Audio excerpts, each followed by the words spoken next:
Hello everyone and good morning सभी को। उम्मीद करता हूँ मेरी वॉइस प्रॉपर आ रही है सभी तक। एक बार कंफर्म करेंगे। आज से हम लोग स्टार्ट करने वाले हैं जीके का एक नया बेहद important subject and that is polity. ठीक है, पॉलिटी स्टार्ट करने वाले हम लोग और बहुत इंपॉर्टेंट है। And polity is all about constitution.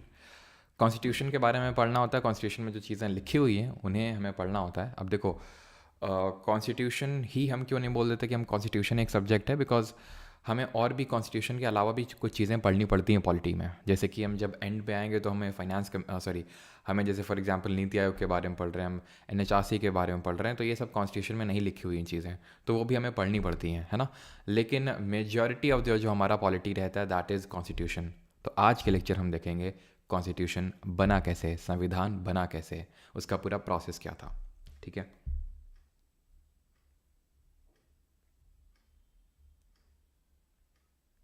एक बार मैं चेक कर लेता हूँ सारी चीज़ें प्रॉपर हैं कि नहीं। ऑल राइट, तो सारी चीज़ें आई थिंक प्रॉपर हैं। हमारा पॉलिटी रहता है दैट इज कॉन्स्टिट्यूशन। तो आज के लेक्चर हम देखेंगे। सिराज 3.0 बैच की क्लास नहीं है मतलब भैया, और क्या चल रहा है ये हैं? और क्या चल रहा है? 3.0 नहीं चल रहा है तो वॉइस लो है। ये आप लोग रोज़ क्यों बोलते रहते हैं वॉइस लो है? वॉइस तो आई थिंक सही है मेरे हिसाब से।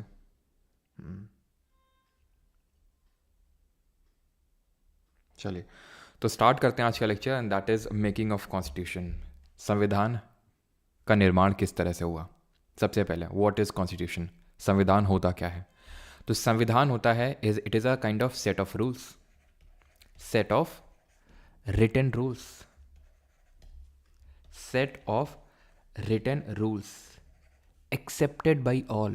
अब भाई रिटन रूल्स तो हो सकते हैं, लेकिन अब रूल एक्सेप्ट भी तो कोई करना चाहिए। जैसे फॉर एग्जाम्पल रूल है, कुछ भी रूल मान लेते हैं कि आपके घर में बना हुआ है कि भाई सुबह इतने टाइम उठना है। अगर आप उसको रूल को मान ही नहीं रहे हो तो उस रूल का मतलब क्या है। ठीक है, अब कॉन्स्टिट्यूशन मेकर्स ने हमारा कॉन्स्टिट्यूशन बना दिया, अब कोई माने ही ना तो उसका मतलब क्या हुआ फिर। तो it is a kind of set of written rules accepted by all, simple. ठीक है, अब इसके में डेप्थ में नहीं जाना है। Now origin of the constitution, constitution का ओरिजिन हुआ कहाँ से। सबसे पहले कौन सी ऐसी कंट्री थी जिसने कि संविधान के बारे में सोचा, जिसने कि ये सोचा कि एक सेट ऑफ रिटन रूल्स होना चाहिए जो उस देश की हर जनता, उस देश का हर एक नागरिक उसको एक्सेप्ट करे, उसको माने। इसका सबसे पहले ओरिजिन होता है from USA, that is United states of America से इसका ओरिजिन होता है। कब? तो एक्चुअल में जो यूएसए है इसको अपना इंडिपेंडेंस, जैसे हमें अपना इंडिपेंडेंस कब मिला था जरा बताइए। इतना तो आई थिंक आपको पता ही होगा, हमने हिस्ट्री नहीं पढ़ी, इसका मतलब ये नहीं है कि आपको ये नहीं पता कि हमें इंडिपेंडेंस कब मिली। तो इंडिपेंडेंस यूएस की अगर बात करें तो इसको मिली थी 1776 को, जैसे हमें 1947 को मिली, 15 अगस्त को हमें मिली थी, इनको 4 जुलाई को मिली। तो इसके बाद इन्होंने अपना जो कॉन्स्टिट्यूशन बनाया वो इन द ईयर 1787, 1787 में बना के इन्होंने तैयार किया। क्या हमें ये सारी चीज़ें याद करनी है? नहीं। आप ये ध्यान रखेंगे किस कंट्री से ओरिजिन हुआ, यूएसए से, और यूएस को इंडिपेंडेंस कब मिली। ये कभी कभी जनरली पूछ लेता है कि यूएस को कब इंडिपेंडेंस कब मिली। यूएस ने अपना कॉन्स्टिट्यूशन कब अडॉप्ट किया, ये आपको याद करने की बिल्कुल भी ज़रूरत नहीं है। But which was the first country to come up with the constitution? It was USA. Now early drafts of the Indian constitution, भारतीय संविधान के कुछ ऐसे अर्ली ड्राफ्ट कब तैयार हुए हैं। वैसे तो अभी हम देखेंगे जो हमारा कॉन्स्टिट्यूशन है ओरिजिनल फॉर्म में, जो बहुत मोटी सी बुक है, तकरीबन 10 किलो की किताब है वो, तो वो कैसे बनती है, वो कैसे तैयार होती है, लेकिन इसकी शुरुआत कैसे होती है वो भी तो हमें पता हो। तो इसकी शुरुआत होती है इंडियन कॉन्स्टिट्यूशन का। अगर मैं बात करूँ इसका ओरिजिन कहाँ से होता है, तो इसका ओरिजिन होता है साल 1928 में, 1928 में। जब हम हिस्ट्री पढ़ रहे होंगे तो वहाँ पे हम ये चीज़ देखेंगे कि एक साइमन कमीशन, एक कमीशन होता है जिसको हेड करता है जॉन साइमन। तो वो साइमन कमीशन इंडिया आता है 1928 में, 1928 में। उसका विरोध करते हैं इंडियंस। तो उस समय का जो सेक्रेटरी ऑफ जनरल था, अभी सेक्रेटरी ऑफ जनरल क्या होता है आपको नहीं पता है, ठीक है, क्योंकि अभी हम लोगों ने वो चीज़ नहीं पढ़ी है, कोई बात नहीं। तो ऐसे समझ लो कि सेक्रेटरी ऑफ जनरल एक ब्रिटेन का मेंबर ऑफ पार्लियामेंट था जो इंडियन अफेयर्स के लिए रिस्पॉन्सिबल था। तो उसने बोला, उसने चैलेंज किया इंडियंस को, इतना ही विरोध कर रहे हो तो बना लो खुद का अगर ये हिम्मत है तो। फिर कांग्रेस ने अपने कुछ इंपॉर्टेंट जो एक तरह से बोल सकते हैं जो संविधान या फिर हम बोल सकते हैं लॉ की अच्छी समझ रखने वाले लोग थे, उन लोगों को लिया। और नेहरू जी का मतलब है जवाहरलाल नेहरू नहीं, उनके पिता मोतीलाल नेहरू, उनकी चेयरमैनशिप में एक कमेटी बनाई और इस कमेटी ने एक रिपोर्ट सबमिट करी जिसको हम बोलते हैं नेहरू रिपोर्ट, जिसमें कि काइंड ऑफ अर्ली ड्राफ्ट था कॉन्स्टिट्यूशन का कि भाई ये लो हमने तैयार करके रख दिया। लेकिन ये हमारे देश का संविधान नहीं था कि जो आज हम संविधान को पढ़ते हैं या फिर जिस संविधान को हमें पढ़ना है। इट वॉज काइंड ऑफ कि हाँ एक आइडिया आया था और हमने कुछ तैयार किया हमने, and that was Nehru report 1928। ठीक, now making of constituent assembly. अभी कॉन्स्टिट्यूएंट असेंबली एकदम से कहाँ से आ गई? कॉन्स्टिट्यूएंट असेंबली को संविधान सभा बोलते हैं हिंदी में। ये वो असेंबली होती है जो कॉन्स्टिट्यूशन बनाती है ऑफिशियली।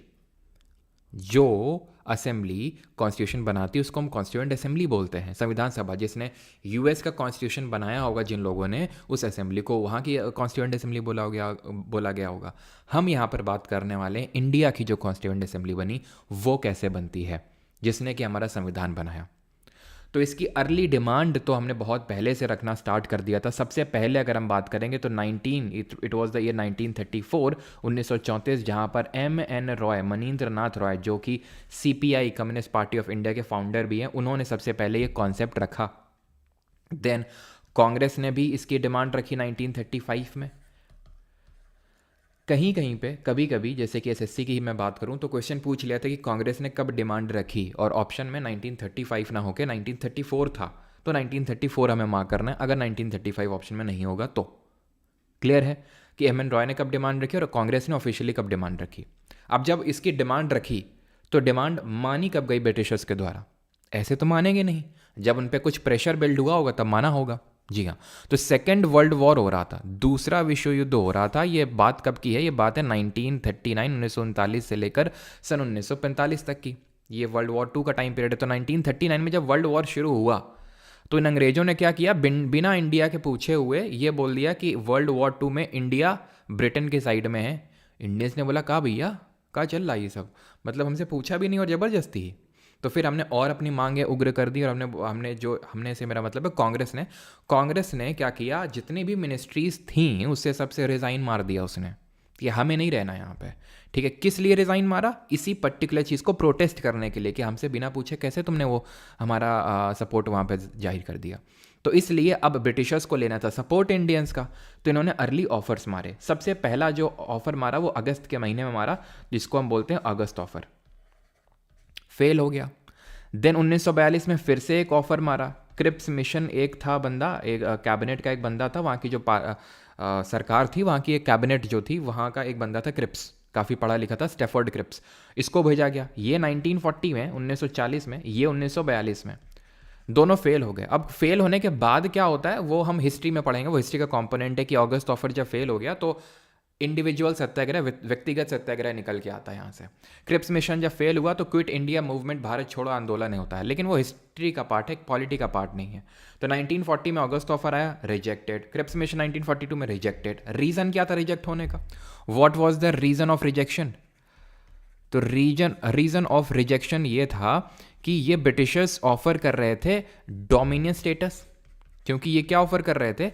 ये ऑफर कर रहे थे डोमिनियन स्टेटस ऑफर कर रहे थे, लेकिन हमारी डिमांड तो कुछ और ही थी। हमारी डिमांड थी कंप्लीट इंडिपेंडेंस, पूर्ण स्वराज।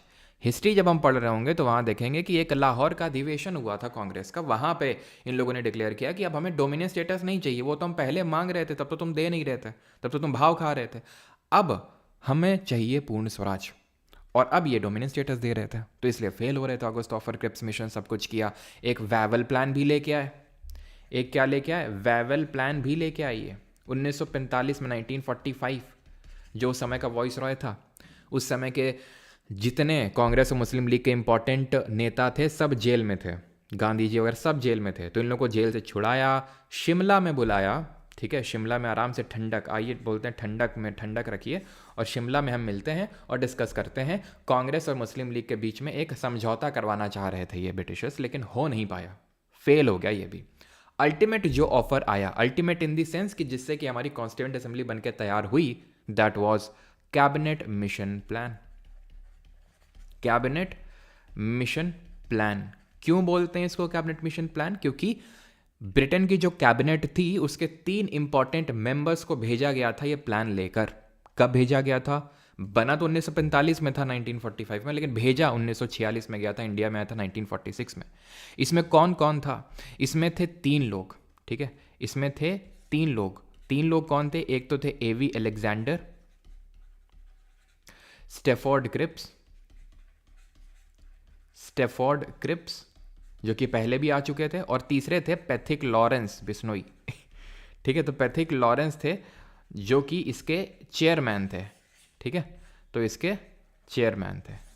तो cabinet mission plan was the final plan है जिसके थ्रू एक ऑफर रखा गया कि इस तरह से आपकी कॉन्स्टिट्यूएंट असेंबली हम बनवाएंगे और ये सारी चीज़ें होंगी, जो कि एक्सेप्ट करी कांग्रेस ने भी, मुस्लिम लीग ने भी। क्यों? अच्छा, अभी तक, हाँ, पैथिक लॉरेंस, अभी तक कांग्रेस का तो समझ में आता है कि रिजेक्ट कर रही थी कि भाई dominion status is like door as dead nail, हमें नहीं चाहिए, पूर्ण स्वराज चाहिए। मुस्लिम लीग क्यों रिजेक्ट कर रहा था? तो ये भी कोई सोचने वाली बात है। मुस्लिम लीग का भैया क्या एक रागल अपना था कि भैया हमें तो एक सेपरेट नेशन चाहिए, हमें पाकिस्तान चाहिए, जो कि मिल नहीं रहा था। कैबिनेट मिशन में भी ध्यान रखना इस चीज़ को। वैसे तो ये मैं प्लान पूरा क्या क्या प्रोविजंस थे हम लोग हिस्ट्री में भी देखेंगे इस चीज़ को, लेकिन ये चीज़ तो ध्यान रखना कि ठीक है 3 लोग थे और चेयरमैन कौन था, लेकिन इसमें भी पाकिस्तान नहीं बोला गया था। ध्यान रखिएगा इस चीज़ को, इसमें भी एज अ एक्सप्लिसिटली, ठीक है, एक्सप्लिसिटली मेंशन नहीं था कि पाकिस्तान दिया जाएगा मुस्लिम लीग को। तो फिर एक्सेप्ट क्यों कर लिया उसने? एक्सेप्ट इसलिए कर लिया उसने क्योंकि इसमें एक ग्रुपिंग का प्रोविजन था। इसमें एक प्रोविजन था कि भाई ग्रुपिंग कर लेना, ग्रुपिंग इन दी सेंस कि भाई अगर जहाँ पे मुस्लिम बहुल इलाके हैं वहाँ पे ग्रुपिंग हो जाएगी। तो इसने सोचा जिन्ना ने कि भाई ठीक है, अब ग्रुपिंग होगी तो निकाल लेंगे अपना पाकिस्तान, यहाँ पे मुस्लिम है, यहाँ पे मुस्लिम है। निकल भी आया था बाद में ये वेस्ट पाकिस्तान, ईस्ट पाकिस्तान, लेकिन जब ये नेहरू जी का स्टेटमेंट, रुक जाओ भी अभी नहीं, ठीक है, तो ये चीज़ क्लियर हो गई। तो फिर क्या होता है, अब यहाँ पे चुनाव होते हैं कॉन्स्टिट्यूएंट असेंबली के, संविधान सभा के, क्योंकि दोनों एग्री कर गए, तो फिर अब चुनाव होंगे। ठीक, जब चुनाव हुए तो क्या हुआ? पहले तो चुनाव कब हुए इसके, लेकिन उससे पहले हम ये जानते हैं कि इसका कॉम्पोजिशन होना कैसा था। कैबिनेट मिशन का जो प्लान था वो प्लान था क्या, उसमें कितने सीटें होनी थी, कहाँ से कितनी आनी थी, देन हम देखेंगे चुनाव कब हुआ और कितना फाइनल हुआ। ठीक है, तो इसमें टोटल जो सीट्स होनी थी that would have to be 389। Total seats इतनी होनी थी इसमें, 389 टोटल सीट्स। इसका बाइफरकेशन कुछ इस तरह से था कि 296 यानी 296 जो सीट्स हैं वो आनी थी ब्रिटिश इंडिया से, ब्रिटिश भारत से,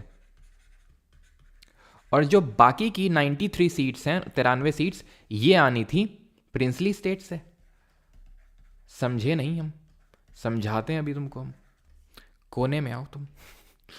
ठीक है, तो ये इंडिया है, ठीक है, उस समय का जैसे मान लेते हैं इंडिया है ये पूरा। तो क्या था कि काफ़ी सारे ऐसे प्रांत थे जहाँ पे ब्रिटिशर्स डायरेक्टली रूल कर रहे थे। फॉर एग्जांपल मान लेते हैं ये मद्रास है, बॉम्बे है, बंगाल है, ब्रिटिशर्स डायरेक्टली रूल कर रहे थे। या तो वो रूल कर रहे थे अपने गवर्नर के थ्रू, अगर वो बहुत इंपॉर्टेंट था, और अगर ज़्यादा इंपॉर्टेंट नहीं था, दूर दराज के इलाकों में था, तो अपने चीफ कमिश्नर के थ्रू उसको रूल करवा रहे थे।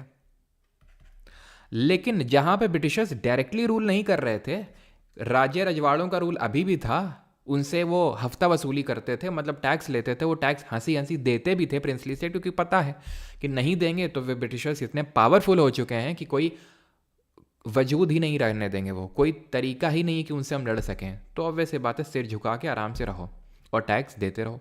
बहुत सारे रजवाड़े आपको मिल जाएंगे, मतलब भोपाल में, जैसे मैं याद आपको, मतलब आपने देखा होगा जब मैं चित्रकूट गया था अभी कुछ महीने टाइम पहले, तो चित्रकूट में अगर जो लोग गए हों, है ना, तो एक महल सा बना है ना, मैंने फ़ोटो वोटो डाली थी उसकी, कि वो मतलब परमार डायनेस्टी के ही रूलर्स थे, तो उन्होंने वहाँ पे महल वगैरह बनवा रखे। जब मैं अंदर गया था वहाँ पे, तो वहाँ पे वो सारी चीज़ें लिखी थी कि ये सारी चीज़ें कि ब्रिटिशर्स से उनका कनेक्शन है और सारी चीज़ें। तो वो भी एक काइंड ऑफ हम बोल सकते हैं प्रिंसली स्टेट ही था। ब्रिटिश से डायरेक्टली रूल नहीं कर रहे थे, वो राजा जी रूल कर रहे थे, देन उनके बेटे एंड सो ऑन, लेकिन वो अंडर में रूल कर रहे थे ब्रिटिशर्स के। तो वो काइंड ऑफ प्रिंसली स्टेट है। तो समझ में आ रहा होगा आपको कि कहाँ से कैसी कितनी क्या सीटें आ रही हैं। ठीक है, 296 और 93 ये सीटें आनी थी। ठीक है, अब ये गवर्नर और चीफ कमिश्नर भी समझ में आ गया। जो गवर्नर प्रोविंस थी ना, गवर्नर प्रोविंस यहाँ से आनी थी टोटल 292 सीट्स, 292, अगर इसमें बाइफर्केशन हम समझें 296 में तो, और ये 4। वैसे ये बाइफर्केशन बहुत ज़्यादा एसएससी एग्जाम में पूछा नहीं है, बहुत ज़्यादा डेप्थ में, लेकिन फिर भी पता होना चाहिए, शायद आपको समझ में आ गया होगा। अब ये भी जो हमारी सीटें आनी थी, seats allocated to each British province were to be divided among 3 principal communities. ये 3 प्रिंसिपल कम्युनिटीज़ कौन सी थी? ये थी मुस्लिम, सिख और जनरल, सो दैट कि हर कम्युनिटी का रिप्रेजेंटेशन रहे। इसलिए इनको सीटों को 3 प्रिंसिपल कम्युनिटीज़, 3 कम्युनिटीज़ में डिवाइड किया, मुस्लिम, सिख, जनरल। जनरल मतलब क्या हुआ? जनरल मतलब हुआ कि मुस्लिम और सिख को छोड़ के सारी कम्युनिटीज़, सारी अदर कम्युनिटीज़, हिंदू, पारसी, जितने भी हैं। एंड ये पॉपुलेशन के प्रपोर्शन में होना था। जितनी पॉपुलेशन होगी उसी के हिसाब से रिप्रेजेंटेटिव आएंगे। 1 seat was to be allotted for every 1 million population, यानी जैसे कि 10 लाख की जनसंख्या, 1 मिलियन का मतलब 10 लाख, जो अभी हमारे सब्सक्राइबर्स हुए, ठीक है। तो एक जैसे ही 10 लाख यहाँ की पॉपुलेशन है तो यहाँ का एक रिप्रेजेंटेटिव होगा, जैसे आज भी होता है, ठीक है। तो 1 मिलियन पॉपुलेशन, ठीक है, पे एक सीट निकल के आनी थी। लेकिन यहाँ पे जो इलेक्शन था वो यूनिवर्सल अडल्ट फ्रेंचाइज के बेसिस पे नहीं था। तो कैसे था? ये था प्रोपोर्शनल रिप्रेजेंटेशन, यानी जिसको हिंदी में बोलते हैं अनुपातिक प्रतिनिधित्व, प्लस सिंगल ट्रांसफरेबल वोट, एकल संक्रमणीय मत। सर समझ नहीं आ रहे क्या लिख रहे हैं, प्रोपोर्शनल रिप्रेजेंटेशन और सिंगल ट्रांसफरेबल वोट। देखो होता क्या है, अभी इलेक्शन के डिफरेंट प्रकार हम जब पार्लियामेंट चैप्टर भी पढ़ेंगे तो वहाँ पे भी पढ़ेंगे, लेकिन आप समझ लो, क्योंकि ये समझने में कोई दिक्कत होगी नहीं आपको। भाई सबको पता है कि अभी लोकसभा के चुनाव हुए थे, इतना तो पता है ना अभी, ठीक है। मोदी जी की सरकार बनी तो वो जो चुनाव हुए थे वो लोकसभा के, देश के आम चुनाव बोले जाते हैं, तो वो लोकसभा के चुनाव हुए थे। क्या हम लोग उसमें वोट डालने के लिए एलिजिबल थे? बिल्कुल थे, हम लोगों ने वोट डाले थे जाके, जो 18+ हैं, जो अडल्ट हैं, क्योंकि सब डाल सकते हैं, सबके वोट की वैल्यू इक्वल है, तो यूनिवर्सल अडल्ट फ्रेंचाइज बोलते हैं। और ये डायरेक्ट इलेक्शन कहलाता है, जहां पर लोग डायरेक्टली जाकर वोट करते हैं। लेकिन यहां पर इस तरह के, जैसे फॉर एग्जाम्पल राज्यसभा के चुनाव कभी आपने सुने हो? राज्यसभा के चुनाव चल रहे हैं और लोग वोट डालने जा रहे हैं? नहीं। या फिर राष्ट्रपति के चुनाव चल रहे हैं और लोग वोट डालने जा रहे हैं? नहीं।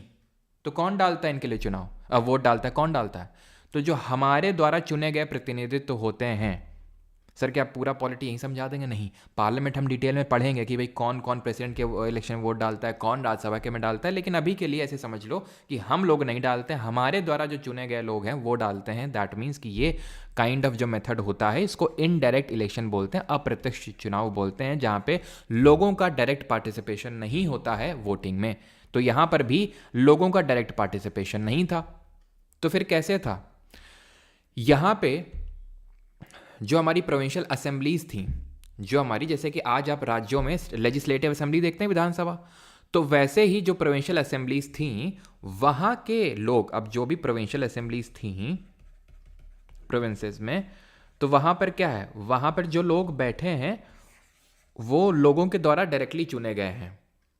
ये लोग वोट डालेंगे, ये लोग डालेंगे, ये लोग चुन चुन के भेजेंगे उन लोगों को जो कॉन्स्टिट्यूएंट असेंबली में बैठने। जैसे आज राज्यसभा में पता है कैसे चुनाव होता है? वो तो हम पढ़ेंगे जब राज्यसभा पढ़ेंगे, कि हमारे जो विधानसभा में लोग बैठे हुए हैं वो चुन के भेजते हैं राज्यसभा में। तो बस वैसे ये प्रोविंशियल असेंबलीज जो हैं एग्जिस्ट करती हैं, इनकी बात हो रही है यहाँ पे, क्योंकि भाई राजे रजवाड़े यहाँ थोड़ी ना कोई असेंबली बनी हुई है। राजा भैया आएंगे, ठीक है, राजा जी किसी को बोल देंगे, जिनको लगता है, उनको लगता है कि भाई ये जो है थोड़ा सा पढ़ा लिखा आदमी है, तो उसको भेज देते हैं, समझ के आएगा कि का मामला चल रहा है कॉन्स्टिट्यूएंट असेंबली में। तो यहाँ सच कोई इनडायरेक्ट इलेक्शन नहीं, यहाँ पे तो सिर्फ नॉमिनेशन होना था। अगेन राज्यसभा में, अब वैसे तो मैंने राज्यसभा पढ़ाया नहीं है कुछ अभी, लेकिन एटलीस्ट शायद आपने सुना हो ये चीज़, तो रिलेट कर पाएंगे, इसलिए मैं बस बता रहा हूँ। बाकी तो कोई टेंशन लेने वाली बात नहीं, आगे पढ़ेंगे कि राज्यसभा में राष्ट्रपति नामित करता है कुछ सदस्यों को, नॉमिनेट करता है।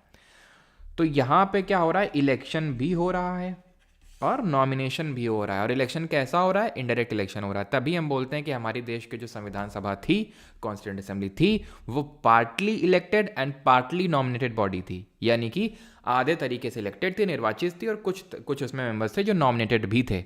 इतनी बात भेजे में चढ़ी या नहीं, पहले ये बताइए।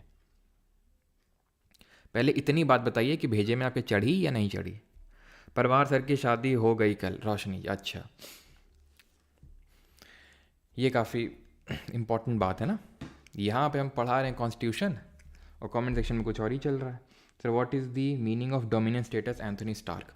डोमिनियन स्टेटस का मतलब एंथोनी जी ये होता है कि जैसे सरकार बन गई, ठीक है, इंडिया के लोग ही हैं, नेहरू जी मान लेते हैं फॉर एग्जांपल, नेहरू जी हैं, पटेल जी, वो सरकार हो गई। जैसे फॉर एग्जांपल अगर बनती तो अभी एक तरह की डोमिनियन स्टेटस टाइप सरकार बनवाएंगे भी रुक जाना, ठीक है, लेकिन अल्टीमेट जो अथॉरिटी होगा वो ब्रिटेन होगा, ब्रिटेन का राजा या रानी होगी अल्टीमेट अथॉरिटी। जैसे आज क्या होता है, सारा काम जो होता है हमारा प्रेसिडेंट के नाम पे होता है, प्रेसिडेंट को head of the state, head of the country बोलते हैं, देश का मुखिया बोलते हैं। तो वैसे अगर डोमिनियन स्टेटस होती सरकार तो मुखिया कौन होता, मुखिया ब्रिटिशर ही होते, भले सरकार हम ही चलाते, लेकिन हम रूल किसके नाम पे कर रहे हैं, रूल किसके नाम पे होता, वो ब्रिटिशर्स के नाम पे ही होता। ठीक, हाँ आ गई, ठीक है, हाँ क्लियर, ओके। श्रुति 12 2 के क्विज को अपडेट करो सर। या श्रुति 12 जीके 2 क्या लिख रहा भैया, 2.0 के नो, अब वो अपडेट थोड़ी ना होंगे, जो हैं सो वही रहेंगे, ठीक है, चलो ठीक है। तो ये चीज़ होता है डोमिनियन स्टेटस, मैंने कि कंप्लीट इंडिपेंडेंस हमें नहीं मिली है। अब क्या होगा, अब इलेक्शन होगा, अब क्या होगा, अब यहाँ पर इलेक्शन होगा, किसके लिए, कॉन्स्टिट्यूएंट असेंबली के लिए। तो इलेक्शंस करवा देते हैं। इलेक्शंस कब होते हैं, इलेक्शंस होते हैं जुलाई अगस्त ऑफ 1946 में। कौन कितनी सीट जीता देख लेते हैं, क्या परिणाम आए, क्या रिजल्ट्स आए, रिजल्ट्स पब्लिश कर देते हैं। ओपिनियन पोल वगैरह सब कुछ नहीं है, ठीक है, एग्जिट पोल। तो यहाँ पर INC that is Indian national Congress की 208 सीट निकल के आई, मुस्लिम लीग की सीट जो निकल के आई वो 73 थी, ठीक है, और मुस्लिम लीग समझ गया यहीं से, ठीक है। और इंडिपेंडेंट कितनी थी, इंडिपेंडेंट का मतलब है जो किसी पार्टी से एसोसिएटेड नहीं थे, 15 सीट निकल के आई। तो एक तो क्योंकि नेहरू जी पहले ही बोल चुके थे कि ये जो ग्रुपिंग होनी है, ये जो कि भाई मुस्लिम बहुल इलाके, ये मैंडेटरी नहीं होगी। भाई कैबिनेट मिशन में कोई एक्सप्लिसिटली प्रोविजन था नहीं पाकिस्तान का, तो फिर मुस्लिम लीग ने क्यों एक्सेप्ट किया था इसको, क्योंकि ग्रुपिंग का प्रोविजन था। तो जिन्ना को लगा कि ग्रुपिंग का है तो ग्रुपिंग करवा के अलग से बनवा लेंगे, ग्रुप ऐसे बना के सेपरेट नेशन। लेकिन नेहरू जी का ये स्टेटमेंट कि भाई ग्रुपिंग इज़ नॉट मैंडेटरी, और ये जो रिजल्ट हैं ये जिन्ना को साफ क्लियर कर दिया कि ऐसा चल नहीं पाएगा, and that is why Muslim league ने इससे बॉयकॉट कर दिया, किससे, कॉन्स्टिट्यूएंट असेंबली से। तो फिर मनाया माउंटबेटन लोगों ने कि यार कैसा काम करो, देख तो लो एक बार। जैसे आप नहीं कपड़े वपड़े खरीदने जाते हो तो क्या बोलता है दुकानदार, अरे भाई साहब नहीं लेना, नहीं पसंद है, लेकिन एक बार देख तो लीजिए। तो वही बोला माउंटबेटन ने भी कि एक बार देख तो लीजिए कैसा क्या है। तो बोले ठीक है देखते हैं। तो हुआ क्या, कॉन्स्टिट्यूशन बनने की प्रक्रिया स्टार्ट हुई, लेकिन स्टार्ट हुई उससे पहले क्या हुआ, ये नेहरू जी का एक स्टेटमेंट है, थोड़ा ध्यान में रखिएगा इसको, कि the constitution of free India must be framed without outside interference by a constituent assembly elected on the basis of adult franchise. भले वो कॉन्स्टिट्यूएंट असेंबली अडल्ट फ्रेंचाइज के बेसिस पे हमारी नहीं बनी, ठीक है, हमें पता है वो प्रोपोर्शनल रिप्रेजेंटेशन और सिंगल ट्रांसफरेबल वोट के बेसिस पे बनी, लेकिन इट वॉज आउट, मतलब it was free to frame the constitution. हमारा जो देश है कोई आउटसाइड इंटरफेरेंस नहीं था एज सच, ठीक है। अभी हम देखेंगे एक लोग थे, ठीक है, जिन्होंने ये बोला था कि आउटसाइड इंटरफेरेंस है और ब्रिटिशर्स ही कॉन्स्टिट्यूशन बनवा रहे हैं, वो अभी हम देखेंगे। वो क्वेश्चन भी पूछा गया सीडीएस में, वो क्वेश्चन भी मैंने रखा है लास्ट में आपके लिए, ठीक है। तो एक इंतरिम गवर्नमेंट का फॉर्मेशन करवाया गया इस कॉन्स्टिट्यूएंट असेंबली से। ये क्या है ये इंतरिम गवर्नमेंट, तो भाई कॉन्स्टिट्यूशन ऐसा तो है नहीं कि भैया 2 दिन में संविधान बन के चालू हो गया बस खत्म काम। कॉन्स्टिट्यूशन बनने में तो बहुत लंबा समय लगने वाला है। अभी हम देखेंगे कितना समय लगा, लगभग आप ये मान के चलो 3 साल का रफली, वैसे तो हम एग्जैक्ट टाइम देखेंगे 2 साल 11 महीने, लेकिन अभी मान लो कि 3 साल लगे लगभग। तो भाई 3 साल तक क्या होगा, कैसे सरकार, क्या कुछ कोई तो सरकार होनी चाहिए एक, तो वो है इंतरिम सरकार जो एक स्मूथ ट्रांजिशन को फैसिलिटेट करेगी। ब्रिटिशर सब छोड़ के जाने वाले हैं, अभी छोड़ के पूरी तरह गए तो नहीं है ना, तो वो एक क्या करेंगे, एक स्मूथ ट्रांजिशन ऑफ पावर को फैसिलिटेट करने के लिए, मेरी वर्डिंग्स को ध्यान सुनिए, स्मूथ ट्रांजिशन ऑफ पावर या फिर स्मूथ ट्रांसफर ऑफ पावर को फैसिलिटेट करने के लिए ये इंतरिम गवर्नमेंट बनी। लिख इसलिए नहीं रहा हूँ बिकॉज ऐसा कुछ पूछेगा नहीं कि भाई क्या फैसिलिटेट करने के लिए, लेकिन समझ में आना चाहिए क्या है सरकार, क्वेश्चन इससे बनेगा कि इस सरकार में कौन क्या था। तो प्रेसिडेंट इसमें कौन था इस सरकार में? जो वेवेल था, ठीक है, ये वॉइस रॉय था उस समय का। इस समय प्रधानमंत्री कौन था, प्राइम मिनिस्टर कौन था? यूके का, दैट इज ब्रिटेन का, तो ये क्लीमेंट एटली था। और जो वॉइस रॉय उस समय हुआ करता था वो वेवेल था। बाद में आपको पता है माउंट बैटन बन गया था, आखिरी यही हमारा ये वॉइस रॉय था, आखिरी गवर्नर जनरल ऑफ इंडिया भी यही था। तो माउंट बैटन प्रेसिडेंट बन गया, कमांडर इन चीफ क्लॉड ऑशनलिक था, और वाइस प्रेसिडेंट थे हमारे जवाहरलाल नेहरू, वाइस प्रेसिडेंट और एक्सटर्नल अफेयर्स मिनिस्टर थे। होम अफेयर्स के मिनिस्टर जो हमारे सरदार पटेल जी थे। एग्रीकल्चर और फूड जो डिपार्टमेंट देख रहे थे वो राजेंद्र प्रसाद जी, जो हमारे देश के पहले राष्ट्रपति भी बनते हैं। कॉमर्स देख रहे थे इब्राहिम इस्माइल चुंदरीकर, आप देख सकते हैं मुस्लिम लीग से हैं। बाकी सब इंडियन नेशनल कांग्रेस से, ये मुस्लिम लीग से हैं। जो फाइनेंस देख रहे थे लियाकत अली खान, जो पाकिस्तान का पहला प्राइम मिनिस्टर था, वो भी मुस्लिम लीग से ही था। तो इन लोगों ने इंतरिम गवर्नमेंट में एटलीस्ट पार्टिसिपेट थोड़ा किया। जब माउंट बैटन ने बोला, डिफेंस बलदेव सिंह देख रहे थे, तो ये थोड़ा सा देख लेना, यहाँ तक तो एटलीस्ट देख ही लेना, ठीक है, 8th नंबर तक कौन क्या था। लेकिन बाद में क्या होता है, बाद में ये पूरी तरह से बॉयकॉट कर देते हैं। वी ऑल नो कि 15 अगस्त को 1947 को पूरी तरह से कंट्री पार्टीशन हो जाती है, मुस्लिम लीग बॉयकॉट कर देती है, जिसकी वजह से जो रिमेनिंग सीट बचती हैं, ठीक है, जो रिमेनिंग जनता बचती है, 389 होनी थी, 299 बचते हैं मुस्लिम लीग के बॉयकॉट की वजह से, ठीक है, आफ्टर पार्टीशन।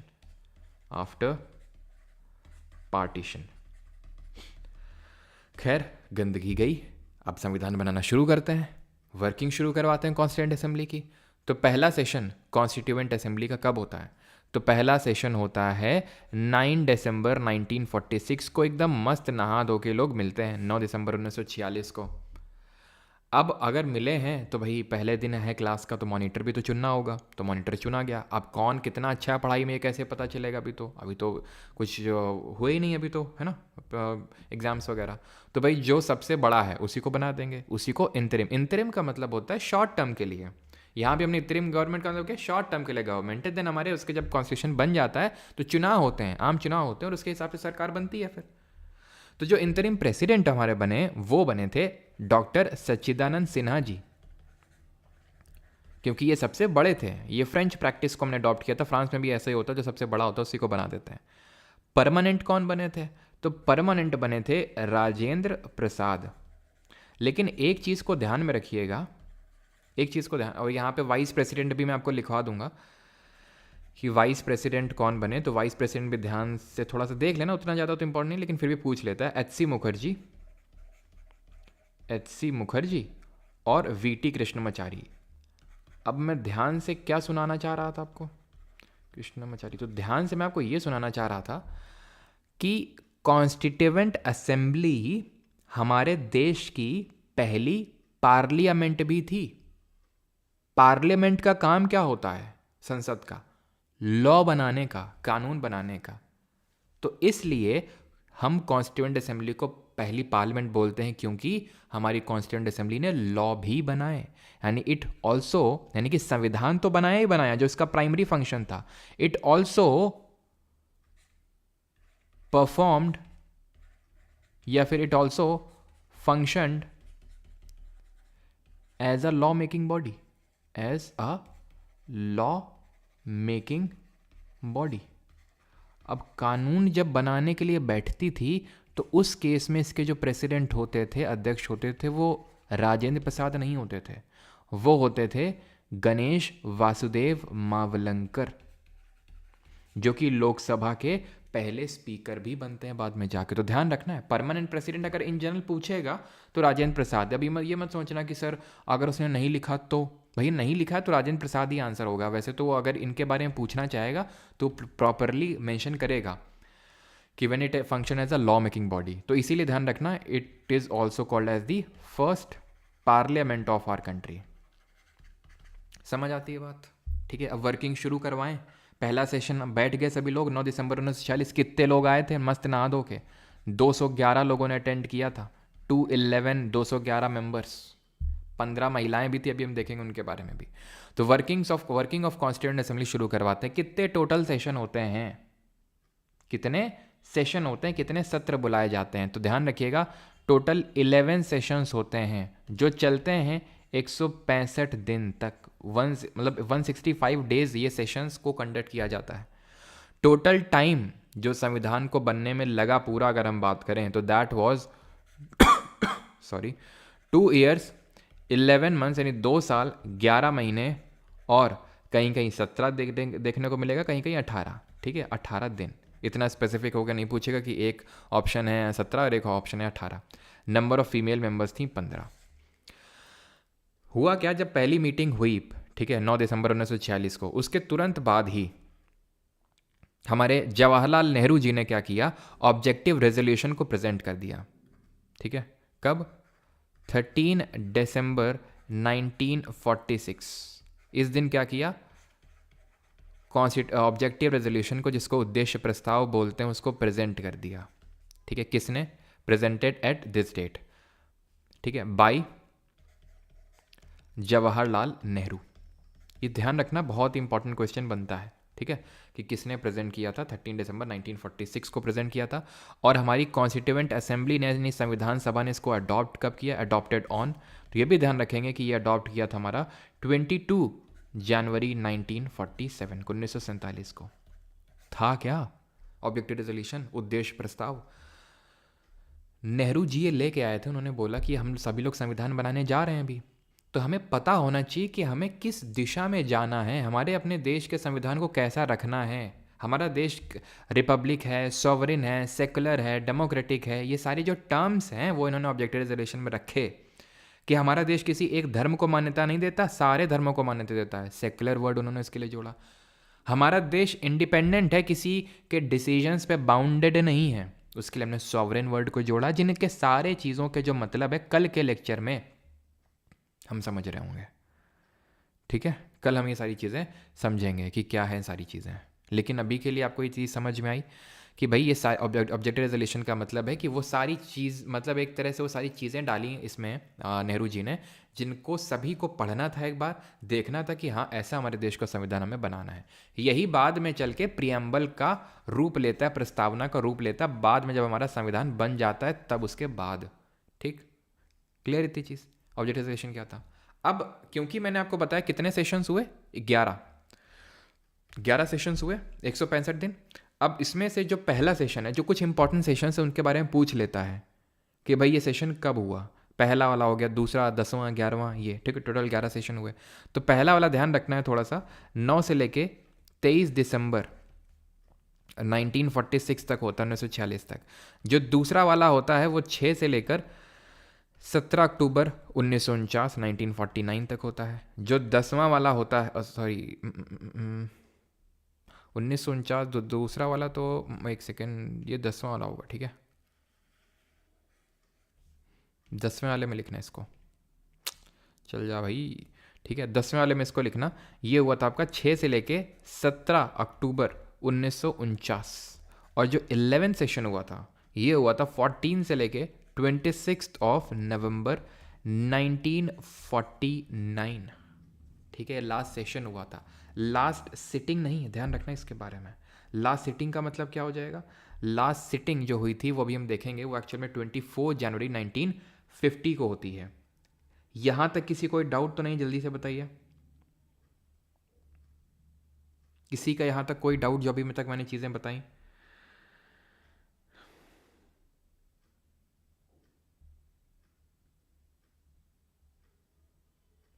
किसी का यहाँ तक कोई डाउट तो नहीं है सर? कहाँ पे?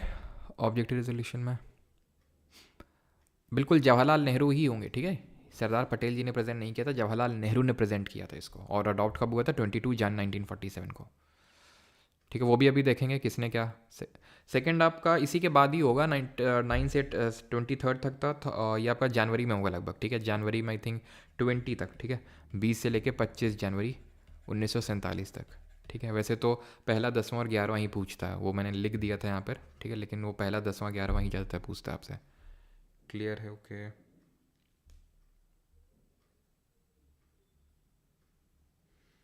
इम्पॉर्टेंट सेशन 2.0 बैच में नहीं है। हैं सर, हैं। मैं आपको बताता हूँ कहाँ पे हैं वो। एक्चुअली है क्या, जो लोग के पास बुक है, मैं इंग्लिश वाले की बात कर रहा हूँ, हिंदी में तो ठीक है।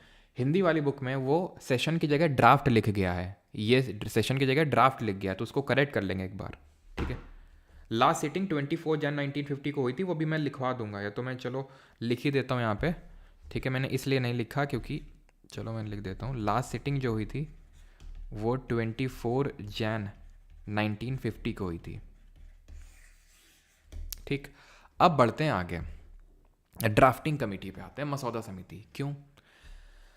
अब देखिए, जब कॉन्स्टिट्यूएंट असेंबली हम बोलते हैं कॉन्स्टिट्यूएंट असेंबली, तो ऐसा तो है नहीं कि कॉन्स्टिट्यूएंट असेंबली में 211 लोग हैं, जिसका जो मना रहा है कर रहा है, और भाई क्या चल रहा है, अच्छा ये बना रहे हो, और चलो हमको भी बिठा लो जरा, हम भी बना लेते हैं। ऐसा तो है नहीं। हमारे जो कॉन्स्टिट्यूशन मेकर्स थे वो, मतलब जितना आप समझ सकते हैं उससे भी ज़्यादा, कहीं ज़्यादा वो नॉलेजेबल लोग थे, मतलब भयंकर नॉलेज था। वो इंस्टाग्राम की रील्स नहीं देखते थे हम लोग की तरह, ठीक है। तो वो काफ़ी बुक्स पढ़ते थे, तो उन्होंने बहुत सारी कंट्रीज़ की बुक्स पढ़ी, सारी चीज़ की, और उन्होंने कॉन्स्टिट्यूशन को ड्राफ्ट करने के लिए क्या किया, उन्होंने कमिटीज़ में डिवाइड किया। मतलब जो उतने मेंबर्स वहाँ पर, उन्होंने कमिटीज़ बना दी काम को डिवाइड करने के लिए। उसमें से उन्होंने कुछ मेजर कमिटीज़ और कुछ माइनर कमिटीज़ रखी। जो मेजर कमिटीज़ थी टोटल 8 निकल के आई, और माइनर लगभग 13-14, तो मतलब 13 आप मान लो, ठीक है। तो 13 माइनर कमिटीज़ निकल के आई। इनमें से जो सबसे इंपॉर्टेंट कमेटी थी वो थी ड्राफ्टिंग कमेटी, जिसको प्रारूप या फिर मसौदा समिति बोलते हैं हिंदी में। अंबेडकर जी थे इसके चेयरमैन, और क्योंकि ये सबसे इंपॉर्टेंट कमेटी थी, इन्होंने ड्राफ्ट को पूरा देखा कि सारी चीज़ें कैसे क्या हैं। क्योंकि ड्राफ्ट अभी हम देखेंगे, जो BN राव थे, बेनेगल नरसिंह राव जी, अभी हम देखेंगे, वो हमारे लीगल कॉन्स्टिट्यूशनल एडवाइज़र थे कॉन्स्टिट्यूएंट असेंबली के। तो उनका बहुत बड़ा रोल था ड्राफ्ट तैयार करने में, लेकिन उसको पूरा रिव्यू करना, प्रेजेंट करना, वो सारा काम अंबेडकर जी के देख रेख में हुआ। इसीलिए अंबेडकर जी को ध्यान रखिएगा, मॉडर्न मैन या मॉडर्न मनु के नाम से जानते हैं। मनु, जो जिन्होंने एक संस्कृत के बहुत बड़े ज्ञाता माने जाते हैं, उनके नाम पे मॉडर्न मनु या फिर मॉडर्न मैन भी बोलते हैं। इन्हीं को हम चीफ आर्किटेक्ट ऑफ कॉन्स्टिट्यूशन भी बोल देते हैं, अंबेडकर जी को, क्योंकि उनका बहुत बड़ा रोल था कॉन्स्टिट्यूशन को बनाने में। तो ये चेयरमैन थे। इसके अलावा इनके साथ 6 और लोग थे, यानी टोटल 7 सदस्य थे प्रारूप समिति में, ड्राफ्टिंग कमेटी में। इनके मेंबर के नाम थोड़ा ध्यान रखना, अय्यर अयंगर, सादुल्ला मुंशी जी, BL मिट्टर थे और DP खेतान थे। तो इनकी तबीयत बिगड़ने की वजह से एन माधवराव आ गए थे, और इनकी डेथ की वजह से TT कृष्णमाचारी आ गए थे इनकी जगह। तो ये थोड़ा सा ध्यान में रखेंगे, ठीक है, कि पहले तो BL मिट्टर थे, लेकिन इनको फिर रिप्लेस कर दिया था माधवराव ने। DP खेतान थे, इनको रिप्लेस कर दिया था TT कृष्णमाचारी ने। और ये कौन थे? ये थे यहाँ पे VT कृष्णमाचारी, ठीक है। HC मुखर्जी, ये चीज़ ध्यान रखेंगे, ये वाइस प्रेसिडेंट थे। क्लियर है? अब ड्राफ्ट ऑफ द कॉन्स्टिट्यूशन, मतलब संविधान का ड्राफ्ट कब तैयार हुआ। तो ध्यान रखना, अब जो मैं यहाँ पे डेट्स लिखने जा रहा हूँ बहुत इंपॉर्टेंट हैं, कि जो पहला ड्राफ्ट, ठीक है, इसको मैं हटाता हूँ, ध्यान रखिएगा इसको। First draft was published on, किस डेट को पब्लिश हुआ था पहला ड्राफ्ट? ये हुआ था 21 फेब 1948। ये जो ड्राफ्टिंग कमेटी है ना, प्रारूप समिति जो आपकी ये बनी कब थी, इस कब, मतलब इसका ये कॉन्स्टिट्यूट हुई थी? तो ध्यान रखना, इट वाज सेटअप ऑन या फिर कॉन्स्टिट्यूटेड ऑन 29 अगस्त 1947, 1947। और ये टोटल 141 दिन के लिए बैठी थी, टोटल 141 डेज के लिए। तो 21 फेब 1948 को पहला ड्राफ्ट को पब्लिश किया गया। ये जो ड्राफ्ट पब्लिश किया गया था, ये क्यों किया गया था? ये लोगों के लिए किया गया था। उनको 8 महीने का समय दिया गया, 8 months given to people of India, कि भाई आप लोग इसको पढ़ो अगर पढ़ सकते हो तो, और रिकमेंडेशंस दो कि क्या कुछ इसमें ठीक होना चाहिए। तो आप देख सकते हैं कॉन्स्टिट्यूशन मेकर्स ने ऐसा नहीं कि खुद ही बना डाला और सारा कुछ कर डाला ना, जबकि कॉन्स्टिट्यूएंट असेंबली में ऑलमोस्ट सारी कम्युनिटीज़ के रिप्रेजेंटेटिव्स थे वहाँ पे, लेकिन फिर भी ये पीपल ऑफ इंडिया को दिया गया 8 महीने का समय कि आप लोग इसको पढ़ो, समझो, और कुछ इसमें अगर अमेंडमेंट्स नीड है तो बताओ। तो वो अम्बेडकर जी करेंगे। जब इन लोगों ने, सब लोगों ने बता दिया, ठीक है, तो जब सब लोगों ने बता दिया, उसके बाद अंबेडकर जी ने introduced the final draft, introduced the kind of, हम बोल सकते हैं, introduce the final draft before constituent assembly. कब? 4 नवंबर 1948, 1948 को, ठीक है, 4 नवंबर 1948 को इन्होंने पहला ड्राफ्ट प्रस्तुत किया। अब ये कॉन्स्टिट्यूएंट असेंबली के सामने रखा, अभी पीपल ऑफ इंडिया के लिए रखा था 21 फेब 1948 को, कि आप लोग अपने हिसाब से डिस्कस करके बताओ, 8 महीने का समय दे रहे हैं आपको। जब दे दिया, सब लोगों ने दे दिए उनके सुझाव। अभी तक कॉन्स्टिट्यूएंट असेंबली के सामने नहीं आया था, अब आया है कॉन्स्टिट्यूएंट असेंबली के सामने ड्राफ्ट बन के, कॉन्स्टिट्यूशन का तैयार एकदम मोटी सी किताब लेके आया अम्बेडकर जी। इस पे 3 डिस्कशन चले, 3 रीडिंग चली, उनको रीडिंग्स बोलते हैं। ठीक है, रीडिंग बोलते हैं, जैसे कि रेट बोलते हैं ना आप लोग, जैसे नॉर्मली इनकम टैक्स की रेट पड़ गई, तो जब आप इनकम टैक्स में लगेंगे तब आपको वहाँ पता चलेगा कि रेट नहीं, इसको सर्च बोलते हैं ऑफिशियली, तो वैसे ही इसको हम बोलते हैं रीडिंग ऑफिशियली। तो फर्स्ट जो रीडिंग हुई वो 5 दिन चली, यानी कि 4 नवंबर से लेके 9 नवंबर तक। ठीक है, 5 डेज तक चली, 5 दिन सिर्फ चली थी। फिर सेकेंड रीडिंग चली भयंकर, कितनी भयंकर, ये चलती है 15 नवंबर को स्टार्ट होती है 1948 से, और 17 अक्टूबर 1949 तक चलती है। और जो थर्ड और लास्ट रीडिंग जो इसकी थी वो कंप्लीट होती है। ठीक है, कंप्लीटेड ऑन 26 नवंबर 1949। ये डेट बहुत इंपॉर्टेंट है। क्या सारी सर हमें सारी डेट याद रखनी है, सारी डेट रटनी है? तो ये डेट रटनी है आपको, 21 फेब 1948 जब लोगों के सामने रखा गया। पब्लिश कब हुआ वो जरूरी नहीं वो ये बोले आपसे कि लोगों के सामने कब रखा गया ना, वो सिर्फ लिख देगा पब्लिश्ड, तो पता होना चाहिए पब्लिश्ड। ये कॉन्स्टिट्यूएंट असेंबली के सामने कब इंट्रोड्यूस किया, ये डेट याद होनी चाहिए भाई। रीडिंग वाली डेट आप याद करो ना याद करो उतना इंपॉर्टेंट नहीं है, बट ये पता होना चाहिए 3 रीडिंग हुई थी, और जो तीसरी रीडिंग है वो 26 नवंबर 1949 को पूरी होती है। और उसी दिन हमारे संविधान में संविधान सभा के जो सदस्य थे उन्होंने उस पर साइन किए, और उसी दिन माना जाता है संविधान को हमने अडॉप्ट किया। वो डेट कौन सी थी? यही जिस दिन आखिरी रीडिंग हुई इस पे, 26 नवंबर 1949। कैसे एक्सेप्ट हुआ? ऐसे एक्सेप्ट हुआ कि 284 मेंबर्स साइंड, और इसमें से महिलाएं कितनी थी? सारी जो महिलाएं थी सारी प्रेजेंट थी, सब लोगों ने साइन किया, तो 15 फीमेल्स थी इसमें, 15 फीमेल्स थी। संविधान बन के तैयार तो हो गया 26 नवंबर 1948 लिख दिया गलती से मैंने।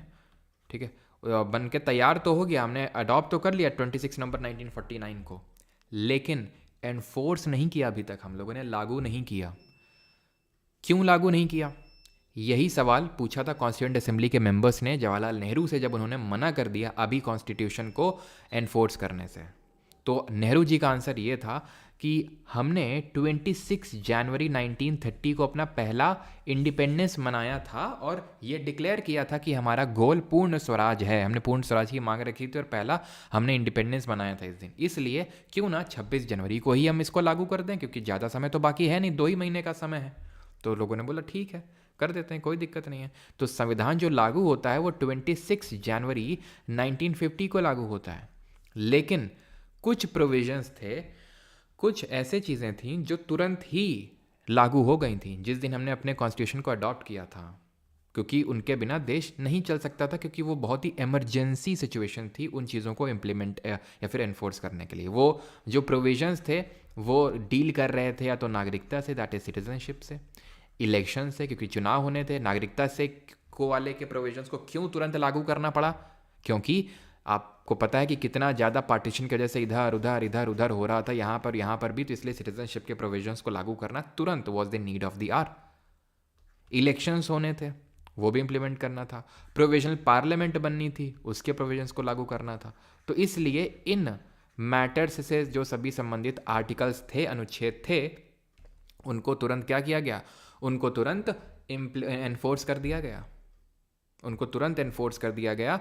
और ये हमारे आर्टिकल्स थे, जैसे फॉर एग्जांपल आर्टिकल नंबर, अनुच्छेद नंबर आपका 5 हो गया, 6 हो गया, 7 हो गया, ठीक है, 324 हो गया, आपको पता है इलेक्शन कमीशन ऑफ इंडिया से डील करता है। ये सारे जो हो गए हमारे आर्टिकल्स, ये तो मैंने कुछ एग्जाम्पल्स लिखे हैं, ऐसे बहुत ढेरों आर्टिकल हैं जो इन 3 चीज़ों से हमारे रिलेटेड हैं, इनको तुरंत ही लागू कर दिया गया। ठीक है, इसमें हमारे अंबेडकर जी का एक बहुत ही फेमस स्टेटमेंट है, इसको भी ध्यान रखेंगे कि on 26 January of 1950 we are going to enter into a life of contradictions. In politics we will have equality and in social and economic life we will have inequality. ठीक है, तो हम 26 जनवरी 1950 जो हमारा संविधान का लागू करने की डेट है, उस दिन से हम लाइफ ऑफ कॉन्ट्रडिक्शन यानी जो विरोधाभास है उसमें हम एंटर करने जा रहे हैं। और पॉलिटिक्स में हमें in politics we will have equality and in social life, मतलब पॉलिटिक्स में तो हम इक्वालिटी समानता होगी, लेकिन सोशल इकोनॉमिक लाइफ में विल हैव इन इक्वालिटी, असमानता होगी वहाँ पे देखने को मिलेगी। और असमानता क्यों होगी, कैसे होगी, वो जब हम आर्टिकल 14 पढ़ रहे होंगे तब समझेंगे।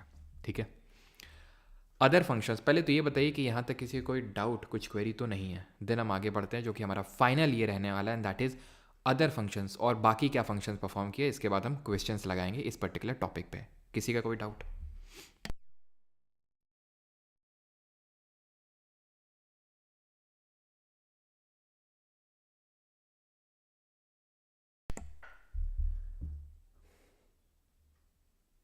Done sir. Income tax officer के लिए रैंक कितनी होनी चाहिए? साक्षी के समझ नहीं आता। अवधेश बेटा तुम अपनी बात करो। हैं, ज्ञान वर्ल्ड नॉट वर्किंग, ओके। पढ़ते पढ़ते बहुत नींद आती है, नींद आती है पढ़ते पढ़ते, तो भाई सोया करो रात में ढंग से। हैं, नहीं सोएगा तो यही होगा फिर। मेरा इस बार सीजीएल मिस हो गया, कानपुर सेंटर था, वंदे भारत लेट हो गई ना पे।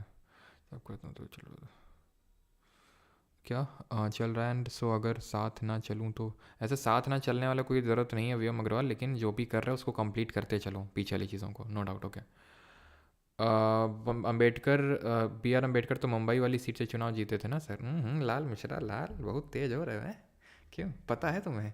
लेकिन देख रहे हो लाल मिश्रा क्या है कि अम्बेडकर जी क्योंकि हमारे बंगाल से चुन के आए थे, ठीक है, तो ये जानबूझ के ऐसे मुंबई लिख रहे हैं सो दैट कि मतलब मैं बोलूँ हाँ हाँ वहीं से आए थे, तो फिर ठीक है। तो आगे बढ़ते हैं और देखते हैं other functions perform by constituent assembly. संविधान सभा ने कुछ और फंक्शंस परफॉर्म जो किए थे, ठीक है, तो वो हम देखते हैं। तो कॉन्स्टिट्यूएंट असेंबली ने हमारे नेशनल फ्लैग को अडॉप्ट, बाकी असेंबलीज भी अभी देखेंगे, रुक जाइए। मैंने असेंबलीज इसलिए नहीं करवाया क्योंकि वो थोड़ा सा वैसा हो जाता है कि सर ये कैसे इन सबको याद करेंगे, तो ये हमको याद भी करवा देंगे, ठीक है। तो अडॉप्टेड द नेशनल फ्लैग, तो नेशनल फ्लैग कब अडॉप्ट किया कॉन्स्टिट्यूएंट असेंबली ने, तो ध्यान रखना, तो ये 22 जुलाई। देखो हमारी कॉन्स्टिट्यूएंट असेंबली ने संविधान तो बनाया ही बनाया, साथ में लॉ भी बनाया, उसके अलावा और क्या क्या फंक्शन परफॉर्म किए तो वो हम यहाँ पे देख रहे हैं, ठीक है। 22 जुलाई 1947 रैटिफाइड कॉमनवेल्थ की मेंबरशिप। तो रैटिफाई कब किया गया कॉमनवेल्थ की मेंबरशिप को? अब ये कॉमनवेल्थ क्या होता है? वो देश जहाँ पर ब्रिटिशर्स का शासन था, जैसे खालिस्तान, जैसे कनाडा हमारा है ना, तो वहाँ पे कभी ब्रिटिशर्स का शासन था, साउथ अफ्रीका में था, ऑस्ट्रेलिया में था, तो ये सारे कंट्रीज़ कॉमनवेल्थ ग्रुप का पार्ट माने जाते हैं। ऐसा कोई दबाव नहीं था ब्रिटिशर्स की तरफ से कि नहीं कॉमनवेल्थ की मेंबरशिप को तो रेटिफाई करना होगा, नहीं करोगे तो फिर हम ये कर देंगे, क्योंकि हम सॉवरेन कंट्री थे। लेकिन फिर भी हमने क्या किया? सर मैं तो अपनी फ्रेंड साक्षी की बात कर रहा था। बेटा जिसकी बात कर रहे हो पढ़ लो यहाँ पे, है ना, क्योंकि कमेंट में बाकी लोग भी डिस्ट्रैक्ट होते हैं। तो रेटिफाइड कॉमनवेल्थ मेंबरशिप, तो ये होता है आपका मई 1949, मई 1949, ठीक है। तो हमने अपने विल से जब चाहे हम चाहें तो कभी भी छोड़ सकते हैं इसको। अडॉप्टेड नेशनल एंथम और सॉन्ग, ये दोनों एक ही दिन हुआ था, और ये था 24 जनवरी 1950, ठीक है। और जो नीचे जो काम लिखा हुआ है, elected Rajendra Prasad as the first president, वो भी काम इसी दिन को हुआ था। इसी दिन हमारी लास्ट सिटिंग हुई थी कॉन्स्टिट्यूएंट असेंबली की, ठीक।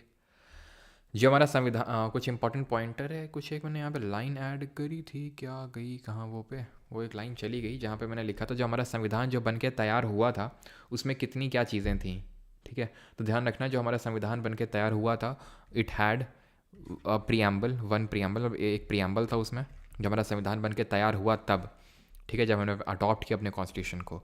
395 आर्टिकल्स थे, 395 अनुच्छेद थे, और 22 पार्ट्स में डिवाइडेड थे, मतलब 22 भाग थे संविधान में। जैसे कि आप इसे समझ लो कोई बुक है, बुक में यूनिट्स होती हैं, बुक में यूनिट्स होती हैं, यूनिट 1 यूनिट 2, उस यूनिट में बहुत सारे चैप्टर्स होते हैं, तो वैसे समझ लो ये यूनिट हैं, ये चैप्टर्स हैं। तो जब हमारा संविधान बन के तैयार हुआ था, जब हमने अडॉप्ट किया था, तो उस समय इसका कॉम्पोजिशन कॉन्स्टिट्यूएंट असेंबली का कुछ ये था, अ प्रियम्बल, 395 आर्टिकल्स एंड 22 पार्ट्स। अभी अगर हम बात करें तो प्रियम्बल तो एक ही है, और वैसे बात एक ही होगा, क्यों होगा वो देखेंगे। आर्टिकल्स हमारे ढेरों हैं, 450 से ज़्यादा हो चुके हैं, और पार्ट जो है भाग हैं आज के मौजूदा समय में वो 25 हो चुके हैं, 25 भाग हो चुके हैं, ठीक है।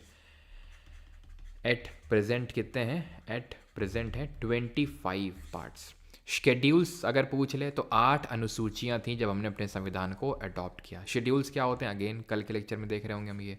तो एट प्रेजेंट कितने हैं ये एट प्रेजेंट हैं 12। ठीक, तो ये चीज़ आपको पता होनी चाहिए कि ये सारी चीज़ें हमारी कॉन्स्टिट्यूंट असेंबली ने करी थी। कुछ और इंपॉर्टेंट पॉइंटर्स देख लेते हैं, जैसे कि सिंबल क्या था कॉन्स्टिट्यूंट असेंबली का, तो ये था एलिफेंट, हाथी, क्योंकि हाथी सब बड़ा हमारा संविधान है। हमारा देश का जो संविधान है ये पूरे विश्व का सबसे बड़ा लिखित संविधान है, इसलिए इसको हम इसका सिंबल एलिफेंट है। लीगल एडवाइज़र या फिर इस तरह से भी पूछ सकता है कॉन्स्टिट्यूशनल एडवाइज़र, संवैधानिक सलाहकार या फिर विधिक सलाहकार, कुछ भी करके आपसे पूछ सकता है। तो ये कौन थे सर? बेनेगल नरसिंह राव, BN राव, बेनेगल नरसिंह राव थे ये। ठीक है, BN राव बहुत ही लिटरेट आदमी थे, बहुत ही पढ़े लिखे। ठीक है, और चीफ ड्राफ्ट्समैन कौन थे? अब आप में से कुछ लोग सोच रहे होंगे कि सर ने स्पेलिंग गलत लिख दी। गलत नहीं है, ये तो डॉट्समैन भी होता है, ड्राफ्ट्समैन भी होता है। ये कोई ऐसा नहीं कि ऐसा कोई वोकेबलरी में वर्ड ही नहीं होता है। ठीक है, होता है ड्राफ्ट्समैन का मतलब होता है जो एक इंपॉर्टेंट कोई प्लान तैयार करता है, कोई एक प्लान फॉर्मुलेट करता है, उसको ड्राफ्ट्समैन बोलते हैं। या फिर ड्राफ्ट्समैन करके भी पूछ सकता है, कैसे पूछ सकता है वो। ठीक है, तो ये कोई गलत वर्ड नहीं है। तो ये थे हमारे SN मुखर्जी। लाइट बहुत जा रही है आज ये। अच्छा, कोई यहाँ पे ऐसा है जो ये मुझे बता सके, जो इन्वर्टर ये जो बीप करता है ये क्या इन्वर्टर, तो ये ना बीप करे, मतलब इसका जो बीप साउंड है कहाँ से हट सकता है क्या? कोई यहाँ पे इलेक्ट्रीशियन हो तो बताए मुझे जल्दी से। कॉन्स्टिट्यूशन को अपने लिखा किसने था अपने सुंदर हाथों से? तो कॉन्स्टिट्यूशन को लिखा किसने था? ये लिखा था प्रेम बिहारी नारायण राजादा। इनका लिखा हुआ मतलब जो कॉन्स्टिट्यूशन की ओरिजिनल बुक है उसमें लिखा भी इनका नाम नीचे। इन्होंने कुछ पैसा नहीं लिया था, लेकिन ये बोला था कि हमारा नाम लिखा हुआ होना चाहिए, पैसा नहीं लेंगे हम। प्रेम बिहारी नारायण राजादा। ठीक है, ये इंग्लिश में लिखा था, इंग्लिश में जो कैलीग्राफी करी थी वो थी। हिंदी में अगर बात करें किसने लिखा था हिंदी में, तो हिंदी में ध्यान रखना कैलीग्राफी करी थी वसंत कृष्ण वैद्य जी ने। डेकोरेट किसने किया था? डेकोरेट का मतलब काम होता है सज्जा सजावट करने का काम। किसने डेकोरेट किया था इसको? तो इसको डेकोरेट किया था शांति निकेतन के हमारे। स्पीकर निकाल दीजिए, एक ही तरीका है, वायर काट दीजिए। अरे यार वायर अलग से होता है क्या? स्पीकर निकलवा दीजिए, इन्वर्टर तोड़ दो। हाँ, यही एडवाइस चाहिए थी बस, इन्वर्टर तोड़ दो। बताओ मतलब उसका अलग से कोई वायर होता है क्या बीप का? बीप वाला। कॉन्स्टिट्यूशन वॉज डेकोरेटेड बाई, तो किसने डेकोरेट किया था? जिसको डेकोरेट किया था नंद लाल बोस ने। साथ ही साथ ब्योहर राम मनोहर सिन्हा ने भी इसमें अपना रोल निभाया था। ब्योहर राम मनोहर सिन्हा, एक्चुअल में मनोहर सिन्हा, जो देश का प्रियम्बल बना था, प्रस्तावना बनी थी, उसको भी डेकोरेट करने का काम इन्होंने किया था, ब्योहर राम मनोहर सिन्हा ने। ये जो नंदलाल बोस के ही मतलब एक काइंड ऑफ स्टूडेंट थे, और ये बिलोंग करते थे शांति निकेतन। रविंद्रनाथ टैगोर जी की जो इन्होंने एक यूनिवर्सिटी इस्टेब्लिश करी थी, उसी को बोलते हैं शांति निकेतन, जिन्होंने 1901 में इस्टेब्लिश करी थी, जो बाद में विश्व भारती यूनिवर्सिटी बन गई 1921 में, जो कि अभी हाल ही में भारत की 41st UNESCO world heritage site भी बनी है। ठीक है, जो उन्होंने, तो वहीं गए थे नंदलाल बोस जी। तो इतनी चीज़ क्लियर सब। बजर डिस्कनेक्ट कर दो, इन्वर्टर बेच दो। चलो भाई, अब यहाँ पे हम आखिरी टॉपिक पे आ रहे हैं, दैट इज़ कमिटीज़। जो अभी मैंने आपसे बोला था कि हमारे कॉन्स्टिट्यूएंट असेंबली में वर्क को डिवाइड करने के लिए, काम को विभाजित करने के लिए कमिटीज़ बनाई गई, जिसमें 8 मेजर कमिटीज़ थी और 13 माइनर कमिटीज़ थी। तो ये कौन कौन सी कमिटीज़ थी? अच्छा, 8 मेजर कमिटी से मुझे याद आया, मेजर माइनर से। ऐसे अभी हम लोगों ने ज्योग्राफी पढ़ा है पीछे, तो ज्योग्राफी में ज़रा बताइए, ज्योग्राफी जब हमने पढ़ा था तो वहाँ पर मैंने आपको कुछ टेक्टोनिक प्लेट पढ़ाई थी, मेजर और माइनर। कितनी मेजर टेक्टोनिक प्लेट पढ़ाई थी मैंने आपको? तो यूनियन अब पहले तो सुनते जाओ देखते जाओ, या तो चलो ऐसे ही समझ लो। आपको ये याद करने में क्या होगी? डिफ़िकल्टी होगी। ठीक है, मैं आपको पहले ही बता दूं, डिफ़िकल्टी होगी आपको याद करने में। क्या सर में एकदम ही बहुत क्वेश्चन आते हैं? इससे नहीं, बहुत तो क्वेश्चन नहीं आते, लेकिन क्वेश्चन आते हैं, बिल्कुल आते हैं। अभी जब क्वेश्चन करेंगे तो खुद ही आपको पता चल जाएगा। याद करने में आपको प्रॉब्लम होगी कि इसका कैसे याद करें, तो वो चलिए डायरेक्टली देख लीजिए। देखिए, जिसके नाम में भी, जिस कमिटी के नाम की शुरुआत यूनियन या फिर स्टेट से हो, यूनियन का मतलब आपको होता है संघ होता है, स्टेट के अंदर राज होता है, तो उसके चेयरमैन कौन होंगे? नेहरू ही होंगे, खत्म बात। ठीक। ड्राफ्टिंग कमेटी तो यार ये आप भूल जाओ, ऐसा हो नहीं सकता है। और अम्बेडकर जिसको भूलने दें, ये वो होने नहीं देंगे, मतलब मैं होने नहीं दूंगा इसको, तो क्योंकि ड्राफ्टिंग कमेटी सबसे इंपॉर्टेंट कमेटी थी, तो ये भी आप नहीं भूलेंगे। ये तो हमने अलग से कमेटी देखी कि इसमें 7 मेंबर्स है, क्योंकि सबसे इंपॉर्टेंट कमेटी थी। ठीक है, तो आपको ये सारी कमिटीज़ तो याद हो गई, 5वीं 7वीं 8वीं पहली ये याद हो गई। अब स्टीयरिंग कमेटी, स्टीयरिंग कमेटी का मतलब क्या होता है? स्टीयरिंग कमेटी हिंदी में क्या बोलेंगे स्टीयरिंग कमेटी को? आई थिंक इसको संचालन समिति बोलेंगे हिंदी में, संचालन समिति। यानी कि अगर मैं बोलूँ तो संघ या फिर राज्य जिस समिति के नाम के आगे है तो नेहरू जी चेयरमैन होंगे। और स्टीयरिंग का मतलब होता है स्टीयर करना। स्टीयर करने का मतलब होता है कि एक सही दिशा में चीज़ों को लेके जाना। सही दिशा में चीज़ों को कौन लेके जाता है? किस? जो रथ को चला रहा, जो रथ को चलाता है वही तो रथ को सही दिशा में लेके जाता है। हे पार्थ रथ को इधर मोड़ो, हे पार्थ रथ को उधर मोड़ो। आजकल तुम ये काफ़ी कमेंट करते हो कि नहीं करते हो, है ना? हे पार्थ रथ को इधर मोड़ा जाए रथ को नई वैकेंसी आएगी तो रथ को इधर इधर मोड़ा जाए, ये सब कमेंट करते हो। तो रथ को कौन करता है? जो रथ को चला रहा है, जो हेड होता है। तो हेड कौन था? प्रेसिडेंट कौन था हमारी कॉन्स्टिट्यूंट असेंबली का? राजेंद्र प्रसाद। तो वही ना स्टीयर करेंगे, वही ना संचालन करेंगे। तो ये भी याद हो गया। अब बचा कौन? बचे तो फिर इक्का दुक्का बचे आपके, ये वाला बचा और ये दो बचे। प्रोविंशियल कॉन्स्टिट्यूशन कमेटी के सरदार पटेल जी थे, याद कैसे रखेंगे? तो हुआ क्या था, जितनी भी हमारी अभी मैंने बताया था कि 389 सीट होनी थी, 296 ब्रिटिश इंडिया से निकल के आनी थी, 93 प्रिंसली स्टेट थे। तो ये प्रिंसली स्टेट वाले पहले पार्टिसिपेट नहीं किए, कहे कि हम क्या पार्टिसिपेट करें, हमारा अच्छा खासा चल रहा है यहाँ पे, हमारा शासन चल रहा है, हम नहीं आएंगे। लेकिन धीरे धीरे धीरे धीरे जब उनको लगा कि यार काम चलेगा नहीं ऐसे, नहीं जाएंगे तो मार पीट के शामिल कर लिया जाएगा, तो चले गए। ज़्यादातर 3 थे नहीं मान रहे थे। अभी हम देखेंगे जब पार्ट 1 ऑफ कॉन्स्टिट्यूशन परसों वाले लेक्चर में, तो वहाँ देखेंगे कि हमारे थे जैसे हैदराबाद हो गया, जूनागढ़ हो गया, जम्मू कश्मीर, तो मतलब ये लोग नहीं मान रहे थे। तो फिर पटेल जी आए, ठीक है। पटेल जी ने बोला आओ बेटा इधर आओ जरा, काहे नहीं आओगे तुम्हें। तो पटेल जी ने क्या काम किया, उन्होंने प्रोविंसेस को ऐसे याद कर लो कि प्रोविंसेस को उन्होंने भारत में मिलाया। वैसे तो प्रिंसली स्टेट को मिलाया, लेकिन मान लो प्रोविंसेस को उन्होंने भारत में मिलाया। इसीलिए 31 अक्टूबर जो अभी हमारा 3-4 दिन पहले गया, जिस दिन दिवाली थी हमारी, उस दिन हम नेशनल यूनिटी डे भी मना रहे थे, मैंने क्विज भी डाला था। तो ऐसे ये याद कर लो कि प्रोविंसेस को भारत में मिलाने का काम पटेल साहब ने किया। अब 2 बच गए, अब इसके लिए कुछ अपना बना लो, नहीं तो ऐसे भी याद कर सकते हो कि रूल्स ऑफ प्रोसीजर, कौन रूल्स वगैरह बनाएगा? जो घर का मुखिया होगा, अगेन राजेंद्र प्रसाद। और advisory committee on fundamental right थी सरदार पटेल जी के पास। ये माइनर कमिटीज़ हैं क्या सर? ये भी याद करने, सारे याद नहीं करने, जो मैं आपको याद करवा दे रहा हूँ उसको याद कर लो। जैसे कि मुंशी जी क्या देखते हैं? मुंशी जी लिखा पढ़ी का काम देखते हैं कि नहीं? आपने सुना होगा पुरानी मूवीज़ में, 90s के ज़माने की जो मूवीज़ की, भाई मुंशी जी आए हैं, मुंशी जी को जो मतलब लिखा पढ़ी करते हैं। तो लिखा पढ़ी मतलब जो बिजनेस धंधा देखते हैं वही तो लोग लिखा पढ़ी करते हैं, है ना। फिर फाइनेंस कौन देखता है? सब फाइनेंस जो इनकम होती है, पैसा वैसा किसके हाथ में होता है? जो घर का मुखिया होता है, अगेन राजेंद्र प्रसाद, ठीक। पट्टा भी सीतारमैया, एक याद करो मूवी आई थी रमैया वस्तवैया, श्रुति हसन थी उसमें और हमारे छेदी सिंह थे, है ना। श्रुति हसन और कोई हीरो था उसमें, नाम तो याद नहीं उसका कौन था, लेकिन है ना उन दोनों का फिर ऐसा लव स्टोरी टाइप होता है, छेदी सिंह उसमें बीच में। तो पूरा मतलब वो घर की कहानी दिखाते रहते हैं, घर की कहानी दिखाते रहते, इससे से ज़्यादा मूवी चल भी नहीं पाई। तो घर की कहानी दिखा रहे थे ना, तो घर की कहानी दिखा रहे थे, तो मतलब हाउस कमेटी के जो हेड थे पट्टा भी सीतारमैया वस्तवैया, ऐसे याद कर लो, ये भी याद हो गया है। फिर यहाँ पर एडहॉक कमेटी और नेशनल फ्लैग याद कर लो। नेशनल फ्लैग, देश का झंडा किसके हाथ में होगा? अगेन जो सबसे बड़ा है उसी से झंडा फहराते हैं कि नहीं फहराते हैं? जो स्कूल में जो चीफ गेस्ट आता है 15 अगस्त 26 जनवरी को, कौन करता है? वही करते हैं। अच्छा अब समझ में आया कि 26 जनवरी को हम क्यों गणतंत्र दिवस मनाते हैं, क्यों हम रिपब्लिक डे मनाते हैं? क्योंकि इसी दिन हमने अपने कॉन्स्टिट्यूशन को इन्फोर्स किया था, लागू किया था। तो इसी दिन हम क्या मनाते हैं? रिपब्लिक डे मनाते हैं। और इसी दिन क्या होती है?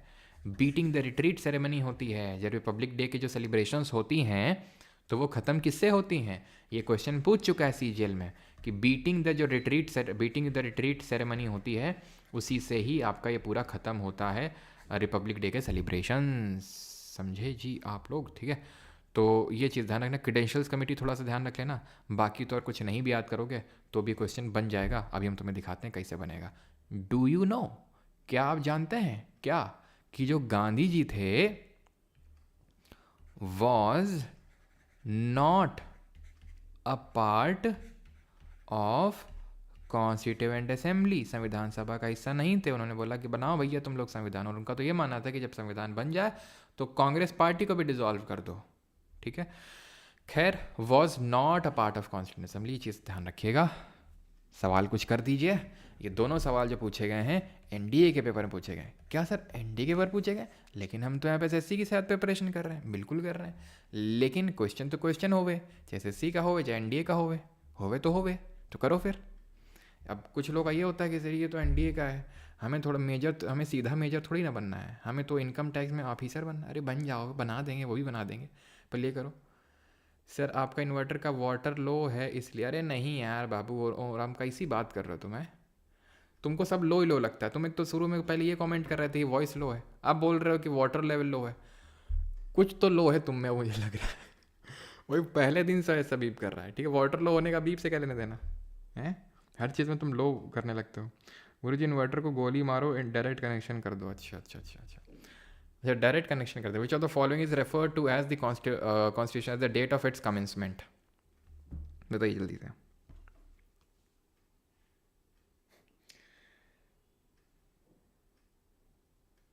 सर हाँ ठीक है, अब इन्वर्टर तुम लोग छोड़ दो, क्वेश्चन करो।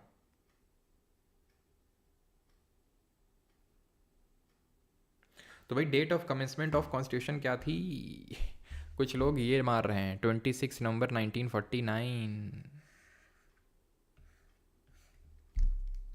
समझिए, यहाँ पर पूछ रहा है कि लागू कब हुआ था।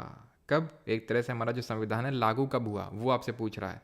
एडॉप्ट कब किया वो नहीं पूछ रहा है, कब कमेंस होता है ये इसकी डेट पूछ रहा है, ठीक है। तो ध्यान रखना कि 26 जनवरी 1950 होगा date of commencement of constitution. समझे? अगला क्वेश्चन, अगला क्वेश्चन है यहाँ पर, and that is who among the following introduce the objective resolution in the constituent assembly on 13 December 1946? 1946 13 दिसंबर को किसने उद्देश्य प्रस्ताव रखा? तो उद्देश्य प्रस्ताव रखने का काम नेहरू जी ने किया था। कब अडॉप्ट किया था इसको? तो अडॉप्ट किया था 22 जनवरी 1947 को। ठीक, आगे बढ़ें। दो क्वेश्चन ये करिए, ये आई थिंक क्वेश्चन पूछा था सीडीएस में, और ये क्वेश्चन है सीएपीएफ का। दोनों ही यूपीएससी के पेपर हैं, एनडीए भी यूपीएससी लेता है। करिए जल्दी से इन दोनों को। नेहरू नेहरू नेहरू नेहरू, बिल्कुल सही है। कितने आवर्स की क्लास रहेगी भैया? हो गई क्लास अभी, बस सिर्फ क्वेश्चंस करना बाकी रह गए। तो who among the following warned his colleagues that the constituent Assembly was British made and was working the British plan as the British should like it to be worked out? कौन थे भाई? ये सारे लोग तो अंबेडकर जी और बी एन राव, तो ये तो कॉन्स्टिट्यूएंट असेंबली में ही काम कर रहे थे। ये क्यों ऐसा स्टेटमेंट बोलेंगे कि भाई ब्रिटिश कॉन्स्टिट्यूएंट असेंबली में ब्रिटिशर्स कहाँ थे? ये थोड़ी ना बोलेंगे, क्योंकि वो तो खुद ही कॉन्स्टिट्यूएंट असेंबली में लगे हुए हैं। तो ये बोलेंगे, तो ये बोलेंगे। आंसर है सोमनाथ लहरी जी, ऑप्शन नंबर है। उन्होंने ये बात बोली थी कि ठीक है सारी चीज़ें हम अपना संविधान बना रहे हैं, खुद से बना रहे हैं, अच्छी बात है, लेकिन कहीं ना कहीं हमें संशय है। On 26 January 1950 we are going to enter a life of contradictions. अभी देखा हम लोग, किसने बोला? अम्बेडकर जी ने बात बोली, ठीक है। चलिए, तो लेक्चर होता है यहाँ पे हमारा ख़त्म, और अब हम आएंगे किस में? ईस में आएंगे। अब क्वेश्चन करेंगे अपने एसएससी वाले। पहला question, which of the following is the fundamental. और हाँ, काफ़ी लोग क्या आदत होती है, भाग जाते हैं क्वेश्चन के नाम से। भैया क्वेश्चन हम अपने लिए नहीं कर रहे हैं, आप ही के लिए करवा रहे हैं। टेस्ट करिए कि आपने जो पढ़ा है वो अभी इम्प्लीमेंट कर पा रहे हैं, नहीं कर पा रहे हैं। कभी इक्का दुक्का काफ़ी सारी नई चीज़ें आ जाती हैं बीच में, वो आपकी मिस हो जाती हैं जो लोग ऐसे लाइव अटेंड करते हैं। तो which of the following is the fundamental law of any country which sets out the framework and the principles functions of the various organs of the government? इसी को कॉन्स्टिट्यूशन बोलते हैं, यानी kind of set of written rules. या तो आप ये भी डेफिनेशन नोट कर सकते हैं कि fundamental law of any country which sets out the framework and the principle functions of various organs of the government. उसी को ही हम कॉन्स्टिट्यूशन बोलते हैं, संविधान बोलते हैं, ठीक है। Who among the following is called as the father of constitution? ये देख सकते हैं कब क्वेश्चन आया आपका, MTS 2023। ये कब आया? Selection post 2024। Father of Indian constitution किसको बोलते हैं? तो किसको बोलते हैं? अम्बेडकर जी को। Modern man, modern Manu, chief architect, father Ambedkar ji. ये क्वेश्चन आया CGL 2024, 11 अगस्त, यानी अभी कुछ महीने पहले का सवाल है ये। कॉन्स्टिट्यूशन डे कब मनाते हैं? तो जिस दिन हमने अपने संविधान को क्या किया, एडॉप्ट किया था, उसी दिन हमने अपने जो है कॉन्स्टिट्यूशन डे मनाते हैं, संविधान दिवस मनाते हैं, 26 नवंबर को। 5th, who of the following was elected as the president of the constituent assembly? संविधान सभा का प्रेसिडेंट किसे अपॉइंट किया गया? तो पहले तो इंतरिम अपॉइंट किए गए थे, देन परमानेंट आए थे, है ना। इंतरिम देन परमानेंट। तो इंतरिम कौन बने थे? इंतरिम बने थे हमारे सच्चिदानंद सिन्हा, लेकिन उनका ऑप्शन में तो है नहीं, तो परमानेंट की बात कर रहा होगा राजेंद्र प्रसाद, ठीक है। इंतरिम कौन बने थे?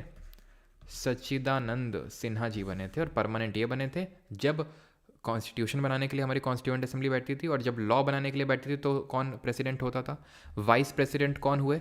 एच.सी. मुखर्जी और वी.टी. कृष्णमाचारी जी, ठीक है। और जब हमारा लॉ मेकिंग यानी लॉ बनाने के लिए जब हमारी कॉन्स्टिट्यूएंट असेंबली बैठती थी तो उसके प्रेसिडेंट होते थे Ganesh Vasudev Mavalankar. Original hand written version किसने लिखा था कॉन्स्टिट्यूशन को अपने हाथों से? बी.एन. राव तो कॉन्स्टिट्यूशनल एडवाइज़र थे, या फिर लीगल एडवाइज़र, संवैधानिक सलाहकार, या फिर विधिक सलाहकार? प्रेम बिहारी नारायण रैजादा। इंग्लिश में लिखा था, हिंदी में वसंत कृष्ण वैद्य ने लिखा था।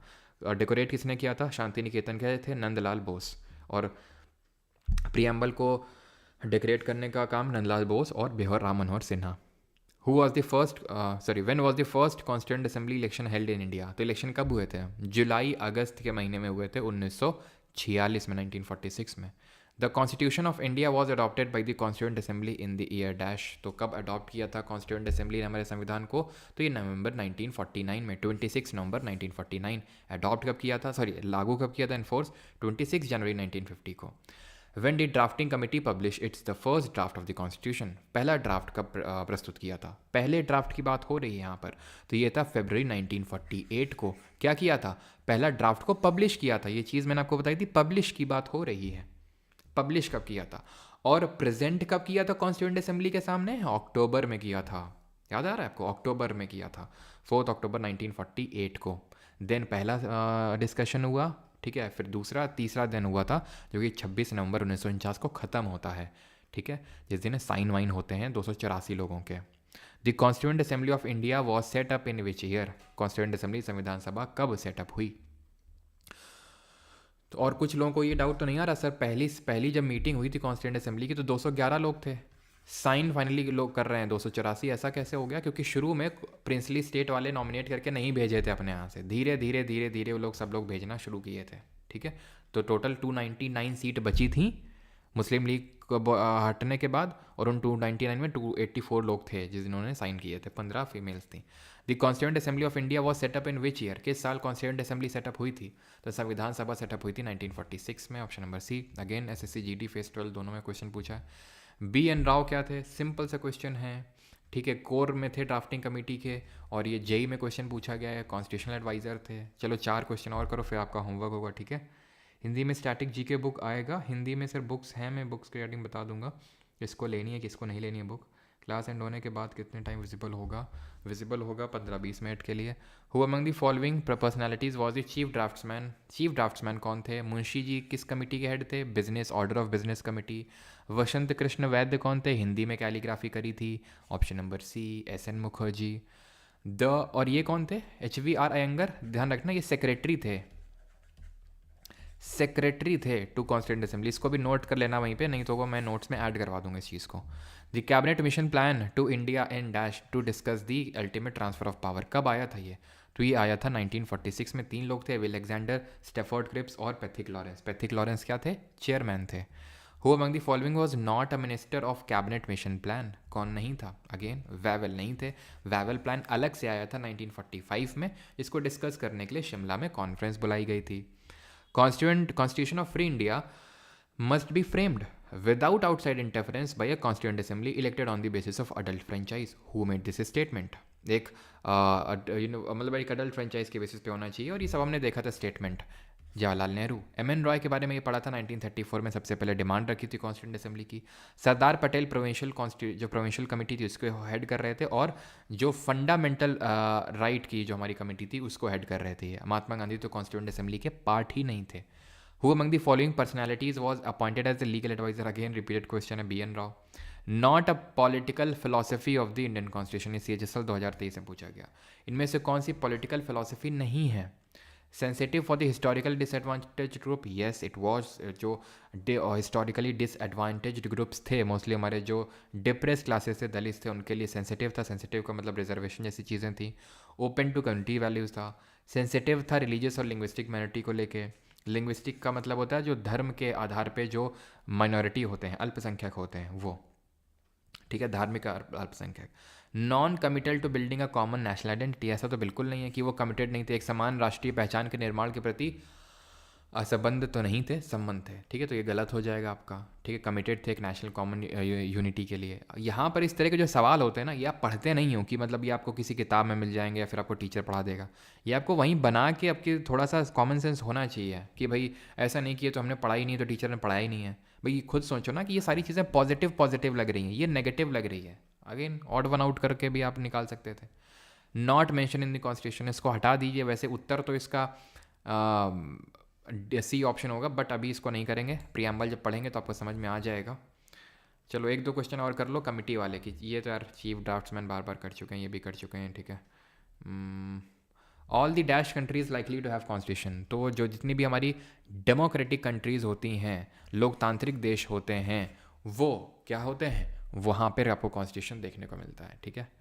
ये वाला क्वेश्चन कर दो कौन सा सही है, ठीक है। 30th क्वेश्चन है आपका, बाकी आपके होमवर्क हो जाएंगे। देखिए अब काफ़ी लोगों बुक का पूछ रहे थे, आउट ऑफ स्टॉक है, हाँ है, पता है मुझे, ठीक है। वो होता ही है, प्री बुक ऑर्डर्स अवेलेबल हो जाते हैं, प्री बुक के लिए दे देते हैं, मतलब प्री बुकिंग कर सकते हैं आप लोग, तो प्री बुक में इतनी निकल जाती हैं कि फिर वो स्टॉक में आ ही नहीं पाती है। जितने लोग प्री बुक करके बैठे होते हैं उनको पहले भिजवाई जाती हैं।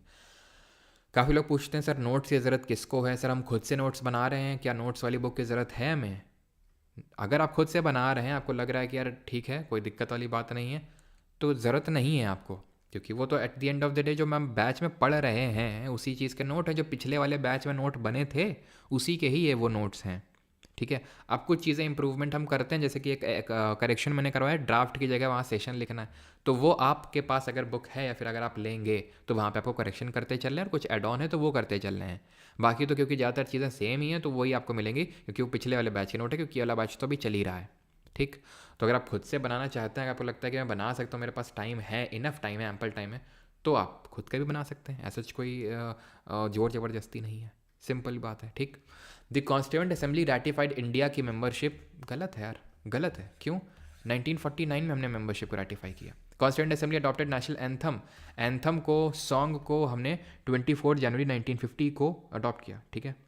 गुरु जी इंग्लिश के नोट्स लेट क्यों हो रहे हैं, आते हैं, क्योंकि भैया ऐसा नहीं फूक मारा नोट्स बन गया, नोट्स में क्या क्या करेक्शन करने वो सारी चीज़ें देखनी पड़ती हैं, ठीक है। मतलब पॉलिटी कितनी क्लास लगेंगी, पॉलिटी की कितनी क्लास लगेंगी, अबे लगेंगी, मास तो पहली है। चलो तो ये चीज़ हो गया। Constituent assembly adopted the national song in, ये भी गलत है, ठीक है। नेशनल एंथम और सॉन्ग दोनों 24 जनवरी 1950 को, उसी दिन ही हमने अपने राजेंद्र प्रसाद जी को पहला प्रेसिडेंट इलेक्ट किया था, और आखिरी सीटिंग थी वो। नेशनल फ्लैग को जुलाई 1947, 22 जुलाई 1947। फीमेल मेंबर 15 थी, ठीक है। आई थिंक और तो कोई क्वेश्चन यहाँ पे नहीं है, ये वाला कर लो। Who among the following became a part of the Constituent Assembly from Madras constituency, तो जैसे बंगाल से कौन थे, अम्बेडकर जी थे, वैसे मद्रास से थे अम्मू Swaminathan, option number A.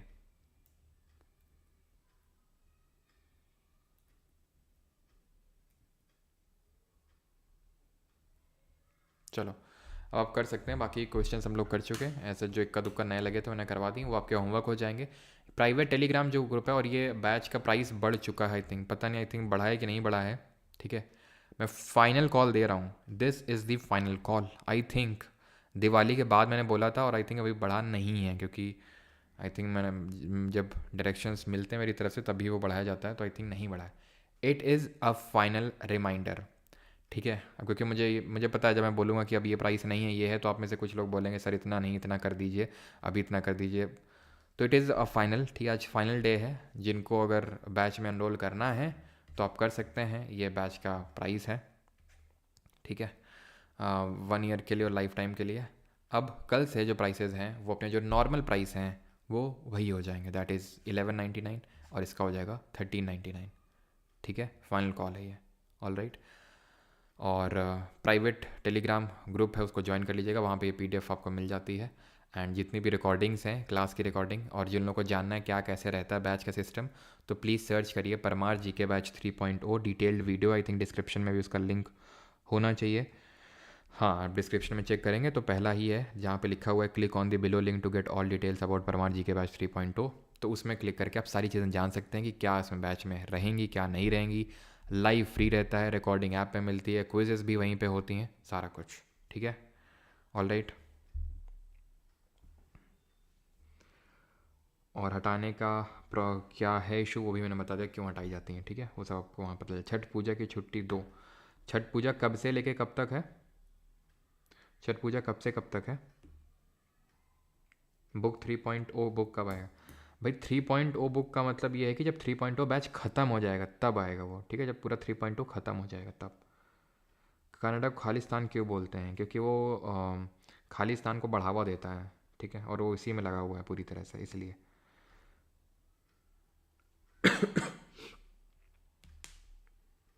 Sir 5 minute रुकिए, बाइक का इंश्योरेंस करा के आ रहा। अच्छा। सर टीजी लिंक कहाँ मिलेगा? बैच के अंदर ही प्रिया जी मिलेगा, बैच के अंदर ही जब आप कोर्स में एनरोल करेंगे तो वहीं पे अंदर मिल जाएगा एक ग्रुप आपको, ठीक है, जब आप एनरोल करेंगे तब।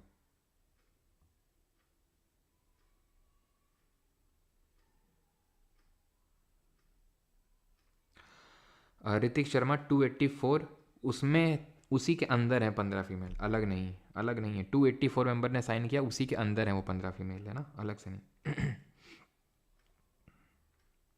डिस्क्रिप्शन में टाइमिंग 9:30 शो कर रहा है क्या, किस चीज़ का? डिस्क्रिप्शन में time 9:30, okay okay okay okay okay. 10 AM रहती है, पहले जब लॉन्च हुआ था बैच तब से 9:30 AM था, लेकिन क्योंकि अभी धीरे धीरे सर्दियाँ आ रही हैं तो इसलिए 10 AM, ठीक है। सर मज़ा आ गया, अच्छा अच्छा, मज़ा तो आया ना पूरा। 5 से 8 तक है छठ पूजा, अच्छा कल से है। 5 से 8, 6, 7, 8 को है छठ पूजा। साइन वेव इन्वर्टर साउंड नहीं करता, अच्छा सुधांशु जी, ये मैं मानता हूँ, ये होता होगा, ये होता होगा साइन वेव। लेकिन इसमें भी तो कुछ होता होगा, हटा मतलब हटा दो तो ये भी साउंड ना करे, साइन वेव, ओके ठीक है।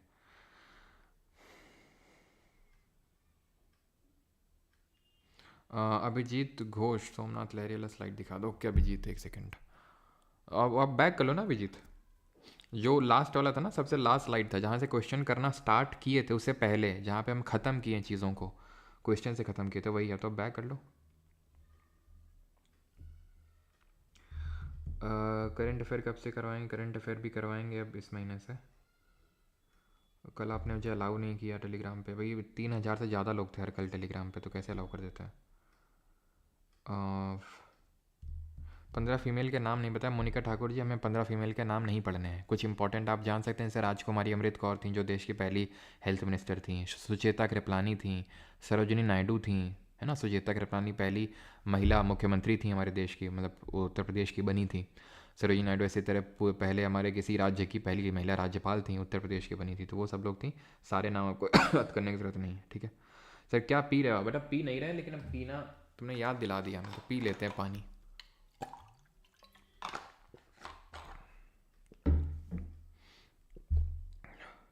वेडनेसडे फ्राइडे सैटरडे छठ पूजा। देखो ये सैटरडे संडे तो वैसे ही ऑफ रहता है, सैटरडे संडे वैसे ही ऑफ रहता है, लेकिन यार छुट्टी तो नहीं हो पाएगी, है ना। छठ पूजा तक ऑफर मत रहिएगा भाई, छठ पूजा नहीं दिवाली तक मैंने बोला था, तो आज ही तक है ये, ठीक है। चलिए थैंक यू सभी को, धन्यवाद। मिलते हैं कल सुबह 10 बजे with the new lecture, and that would be what, that would be salient feature of the constitution. Alright. Book stall पर बुक आएगी क्या? अगर आ गई तो मैं जा क्या मज़ा आ जाएगा, अच्छा। तो बुक स्टॉल पे आ जाएगी, दिवाली की वजह से नहीं आ पाई थी, दिवाली के बाद दिवाली ख़त्म होगी तो अब आपको बुक स्टॉल्स पे मिलना भी शुरू हो जाएगी, ठीक है। तो आप देख सकते हैं एक बार बुक को कैसी क्या नोट्स हैं हमारे पिछले बैच के, जहाँ पे मैंने कुछ एक्स्ट्रा चीज़ें लिखवाई तो वहाँ पर आपको करेक्शंस कर लेने हैं साथ ही साथ, ठीक है, अगर मतलब कहीं पे एक्स्ट्रा नोटेड है तो। पिछले बार में मैंने साथ में ही फेडरलिज्म के बारे में पढ़ाया था इसी लेक्चर में, लेकिन आज इस वाले लेक्चर में मैंने इस बार के 3.0 बैच में नहीं पढ़ाया है, क्योंकि वो कल देखेंगे आराम से डिटेल में, ठीक है। 3.0 में टेलीग्राम पर क्या होने वाला है, क्या होने वाला है मतलब कुछ नहीं होने वाला टेलीग्राम पे, पीडीएफ मिलती हैं। क्या चीज़?